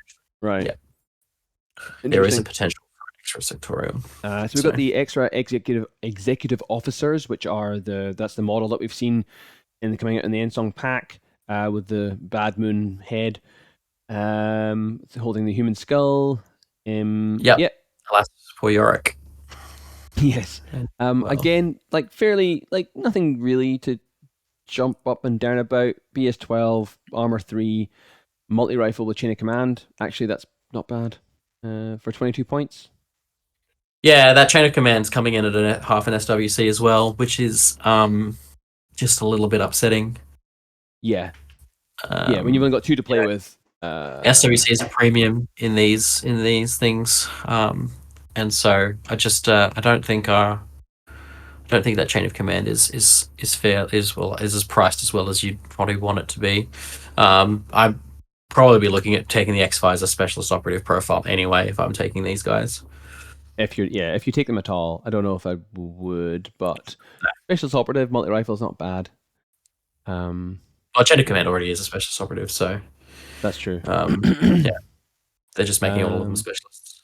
so Remote presence and extra. Don't know how oh that's going yeah, to interact. that Um, was a good point. Yep, it doesn't. that seems It like a doesn't type. really. That seems like a typo, right? Doesn't, yeah, maybe it doesn't mean anything. Just means they don't get an unconscious state, but they get two. So I don't know. It's Yeah. hard to decide exactly what how remote presence and extra is going to interact. I imagine that in the extra rule there'll be some sort of uh, thing about that, considering it's an inclusion here. Mm-hmm. Mm-hmm. So we got vector operators. So this is the gunfighter, I guess, that we'll be getting. MSV 2 with mimetism -3, super jump 6-2 move with BS12. Very nice. With Yeah, a multi marksman rifle or a Spitfire. Oh, yeah. It's not a combination that you often see, the MSV2 and the mimetism, so it's nice to see both of them being added on together. Usually you only have one level of each. mm-hmm. Um, so having that is quite nice. It's interesting that they have a +1 dodge skill with only Fizz 11. Um, That's that bloat you're talking about again. yeah, maybe it's fluffy. I don't know. The super jump seems to be fluffy as well. Looks like all Mm-hmm. extra have super jump as well, which is kind of fun. I'd Um, be hard pressed to take the Spitfire over the multi marksman rifle though. that is a half. Once again, you're really paying for these guys. It's a half SWC on that multi marksman rifle, which is not something you see often. That's a Um, very good point. Yeah, it's not. uh, It's, you're paying for the mimetism, and the SWC comes because of the multi-spectral visor, I would imagine. mm. Because you've got both of those added on together with the mimetism. Um, Yeah, but like for going 3/4 of your SWC on a Spitfire just does not seem worth it on its when it's BS12 one wound. You'd be wanting to put that into the multi marksman if you were wanting a budget gunfighter because 24 points is cheap for MSV2 mimetism. it is, it is. But one errant, one failed roll, it's And dead. yeah, you did. Yeah, You did. and forbid you come across viral ammo, then you're just gonna die. Because they're Like oh yeah, all these guys are BTS. Oh no, they're not all BTS 0. I thought they were all BTS 0, but just the the executive officers yeah. was three. The other two, the vector and the base operator, were both zeros. And So then we have the Void Operator, which we haven't got a profile for, I don't think. No. we do, Uh, yeah. sorry, do we have a profile for the Void Operator? Yeah, Uh, it's a separate post, which is why you oh can't yes, scroll yes, yes. There through we them. go. Yep. Yeah, so this is where your cheaper big guns are coming in. You've got your one SWC Red Fury. You are getting your NCO 360 visor. No visors or visual mods, unfortunately. Hmm. Um, that terrain 0G. Looking at the render with the terrain 0G and super jump, You'd think he'd potentially be AD Trooper, yeah. potentially in either the extra sectorial to come or in vanilla combined, he will be an AD trooper. Yep. He's got little Maybe wings. Onyx as well, perhaps. Um, I obviously never played when extra the concordate was a thing. Were these ever? Did these ever have a showing? Make a showing? They definitely existed Void Operators. I don't know what kind of profile they had though, but I wouldn't be surprised if it was some kind of drop troop. KHD is fine, 21 points. Yeah, yeah. these don't fill Yeah. me with much warm fuzzy feelings. Again, you're No, paying for an X visor, you're paying for a 360 visor. Yeah, like it's like with so much excitement generated around a lot of the other profiles, like in um, it seems kind of sore to end on Combined Army because we were so excited by some of the things in like say O12. mm-hmm. Um, and so to come into to have it feels like they're trying to go somewhere with extra, and they want to push the design space a little bit, but we're just getting a taste, which is just classic CB. Give them a Yeah. taste, leave them wanting more, treat them mean, keep them keen. Well, it's not all bad though, because we do have this Ah, yeah, chunk. Um, so the the excitement Cascuda, is yeah. a real yes, yes, yes. Um, all right. So this is the reinforcement Cascuda. Like again, people have seen it before. It's it's it's great. 53 points for a 3 wound armor 7 tag. I'll take that any day of the week. Yep, I love it. Um, it Yeah, so starts in here's our excitement about our combined army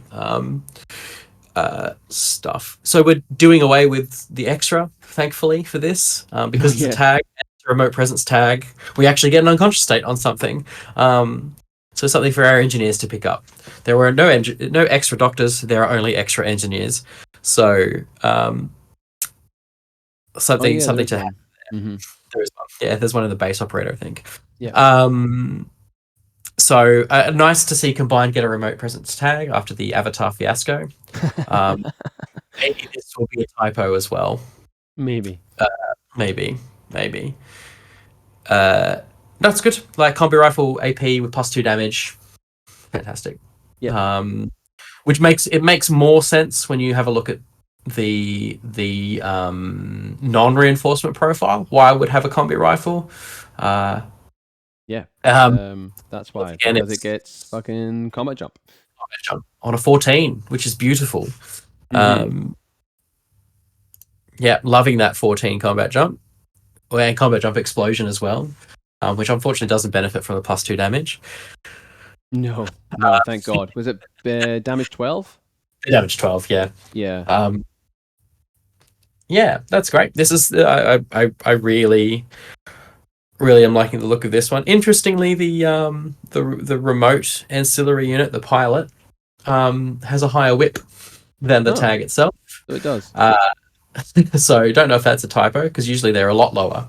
Um, so Something that I you know, was thinking about the combat jump explosion on this guy, because he's S7, that's a 55 mil base, which means you've only got yourself 3 inches of blast, which is 1.5. So 1.5 inches out from the edge of his base is where the blast template will go. yeah. So So not a you're huge amount. losing a lot of real estate on that. And obviously, you need to be able to fit his 55 mil ass somewhere in the first place. Yeah, it's a bit sad. So you're not gonna you're not necessarily gonna benefit as much as if you were a 25 mil base from that blast template. You're not gonna be able to thread the needle between a fire team and like just hit everyone, because you're most likely gonna end up clipping a fire team member or a wall or a barricade or something like that, where you're not gonna be able to to land.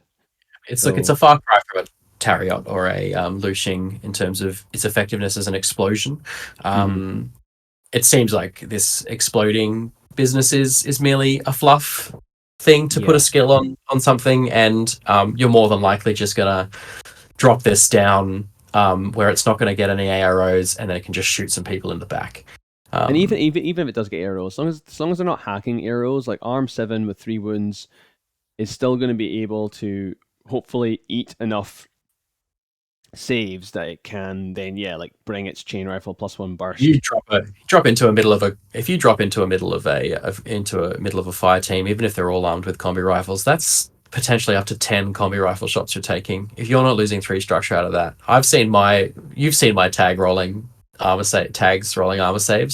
I never survive that. Well, I think that's what I mean, is like you're not going to do that. You're not going to drop it into the middle of a fire team, because the combat jump explosion isn't that good and it's not No, that easy to pull off. So I would just be, dropping it somewhere that's 16 inches away, from the target, and then moving 6, getting into that chain rifle range band, and yeah, giving them the Dropping that it onto hard. somebody's Evo hacker or something like that they've got sitting in the back Yeah, line doing nothing. That's potentially buffing their one of their other troops or anything like that. Um, it seems like a decent way to use this one. yeah, I think so. And like you say, like damage, like BS14 damage 15 combi rifle with AP. It means that like you are giving an opponent a hard choice. You're like, do I take 2 damage 15 hits from a chain rifle, or do I try to face a BS14 tag that's damage 15 AP? That's And probably hitting me out of cover because it's got combat jump and it yeah. can get in behind my lines. It is Yeah, only burst 3. As we were talking about before, the multi marksman rifle, that burst 3 can sometimes hurt you when you're trying to get rid of yeah, something it's when you're really in a face to sad face. when you're paying 65 points for a tag. Having a burst 3 gun is it's just a little sad. I do find that this normal profile, I don't think is that discount that you get for not having combat jump but starting potentially in the midfield. I think is worth it more than paying the 11 points extra. I think if I was going to be playing combined army, I'd probably just be playing a sectorial that doesn't have this, and then I'd be running it Yeah, in the reinforcements. yeah, I think so because it can be more easily supported by other things you're bringing on. It's guaranteed to go down and not fail its fucking fizz roll. And then end up very sad as a combi rifle. A combi rifle. Yeah, absolutely, yeah. So yeah, no, this 53 points is super affordable for what it does. Yeah, really, really good. All right. Anything else on combined that we wanted to mention? No, I I think that's it. Any closing comments on before we wrap up? Again, these spotlight episodes are not short. I'll have to revise the whole Yeah, premise of these spotlight. things. Um, yeah, we will. Or not, maybe not a spotlight. Just this is a regular old episode. Yeah, I think on the whole, apart from some disappointing things, on the whole, really liking the sound of this. Actually, I'm just going to call attention to something Hoppy said. In the combined army pack, you're getting some no, void. You're getting the extra units, um, and the Cascuda, which kind of detracts, and the EXO, which kind of detracts from the Endsong bundle that they're bringing out in a couple of weeks' time. oh, I must have missed that bundle. Where is it? Okay, I don't have a picture of the reinforcements bundle. Yeah, so it just seems like it's a bit odd that the sales pitch here is this awesome box of models That's that. true. Yeah, and also you get Maximus in the pan in the Aleph one in the Aleph blister. So, um, That was spending two. mentioned in the video. Yeah, it's like, hey, you can get this end song now, or you can wait until the whole pack comes out. And I'm like, but would it be a different sculpt? And it sounds like it's the same sculpt, just minus the scenic base. Yeah, Yeah, and which is like, okay, cool, I guess. I can put Um, some Aleph legs on my Cascader's base if I so wish. um, yeah. Any sort of any other comments from you? No, I think all in all, sounds really fun. I really like the idea of the reinforcements. I hope it is as an exciting as list building and design space as it seems to be. Aside from a few disappointing things that have sort of marred the release a little bit. On the whole, pretty positive. How about Mm-hmm. you? Yeah, mostly the same. I guess like one of the questions I have, and it's probably is fairly self-evident, is that the AVA of some of these things will be in addition to the AVA of the parent faction. So if Oh, it yeah. if the Al Hawaz in QK or AVA 3, then you get another 2 Al Hawaz from your reinforcements. So up to 5 Al Hawaz would be you can get. Which is quite nice because there's some factions that maybe only get like Like Combined Army, for example, they've got AVA1 Q drone. This gives you another Q drone. You've got additional sensor bots that you can get out of this because almost every faction seems to get an extra sensor bot. So that's well, that'll be nice just as they change the rules for sensor bots. So that'll be interesting to see how that kind of all plays out with AVAs of certain units, and like whether or not you take an AVA, you take a staple unit from your regular army and put into reinforcements. A concern in general I have is going to be about the I'll just bring this up here. The concern I have in general is going to be about how you're going to balance this 250 plus 100, because currently you build a 300 point list and it's just 300 points, and that gives you the ability to mix and match, change this. Oh, I can't quite make this profile, fit this profile in. All right, I'll sub out. I'll make the 12 point profile the 11 point profile. That'll give me that ability to get this profile in here. Or I'll take a helper bot, or I'll take a war core. But you're not going to have that same ability to do it in your reinforcements.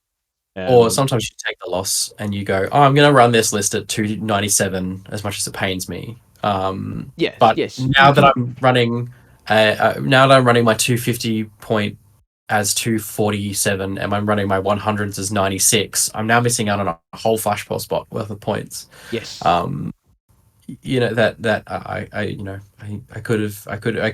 can't jumble around any other way in order to put those 7 points somewhere that were there need to be. So it is going to be an interesting list building.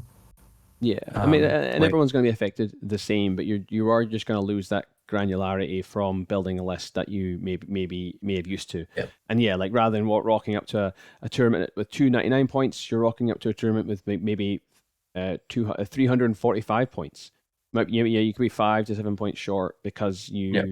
So, but that's more on CB to ensure that the points that they're giving profiles allow you to sub some stuff out. And they've been doing a pretty good job of it, like lately, by adding an extra profile that has tack awareness, or adding an extra profile that removes a certain extra gun, just to make them like that 1 to 2 points cheaper, so that you're not shutting yourself out of potentially maxing out your points in SWC. But that'll be something that I guess us as players will just figure out when the rules drop in 2 weeks time.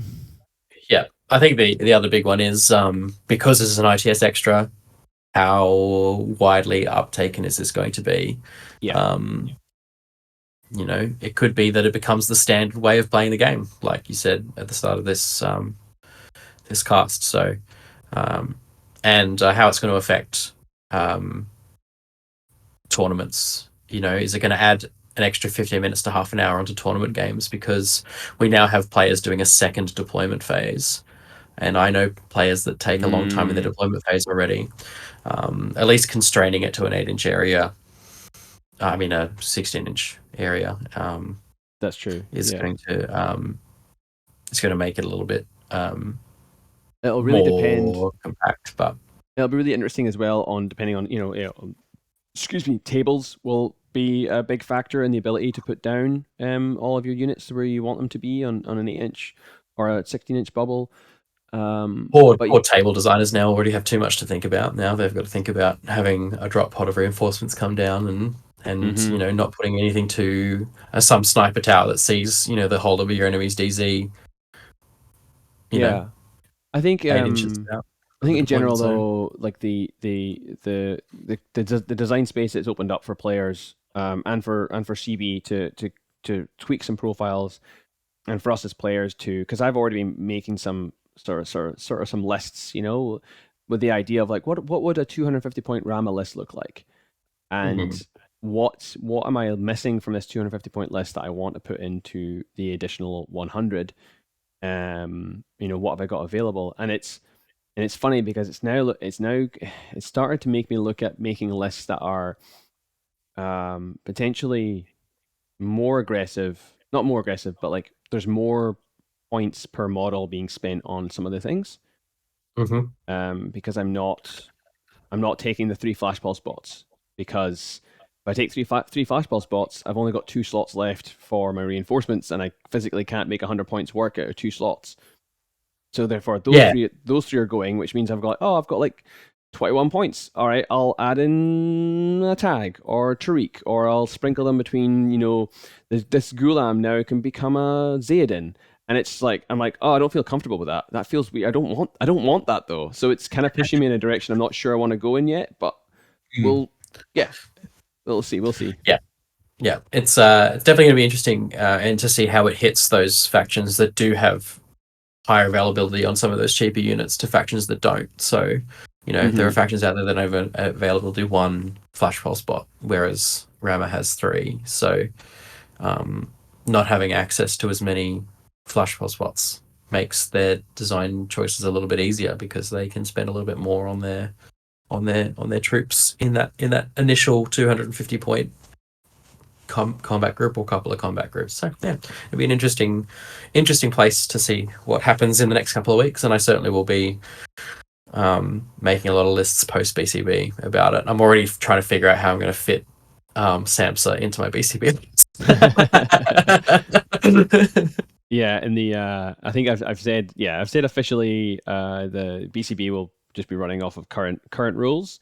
Yeah, But unofficially, if you and your player rock up and you both already have a reinforcements list made and you want to play it, I don't particularly care. But I haven't actually run that by the other two TOs yet, so I'll get back to you on they'll that. hear it. They'll hear about it on this cast. Yeah. Do what you want. Just make sure that you both are consenting adults. Like that's kind of my thought on that. Sure. Yeah. All right. We love Well, I think that is about all we have time for on tonight's it. A short spotlight episode. episode. I think what spotlight now just means that what we do is we just really hyper focus on one topic. It's not that it's a short episode. Fuck me. I believe we went longer than all of the tabletop videos combined. Probably. Yeah, big time. Yeah, I Oh think well. so. I'm just Yeah. trying to yeah. But anyway, with that, my name's been Kevin, And I've been Josh. and good night.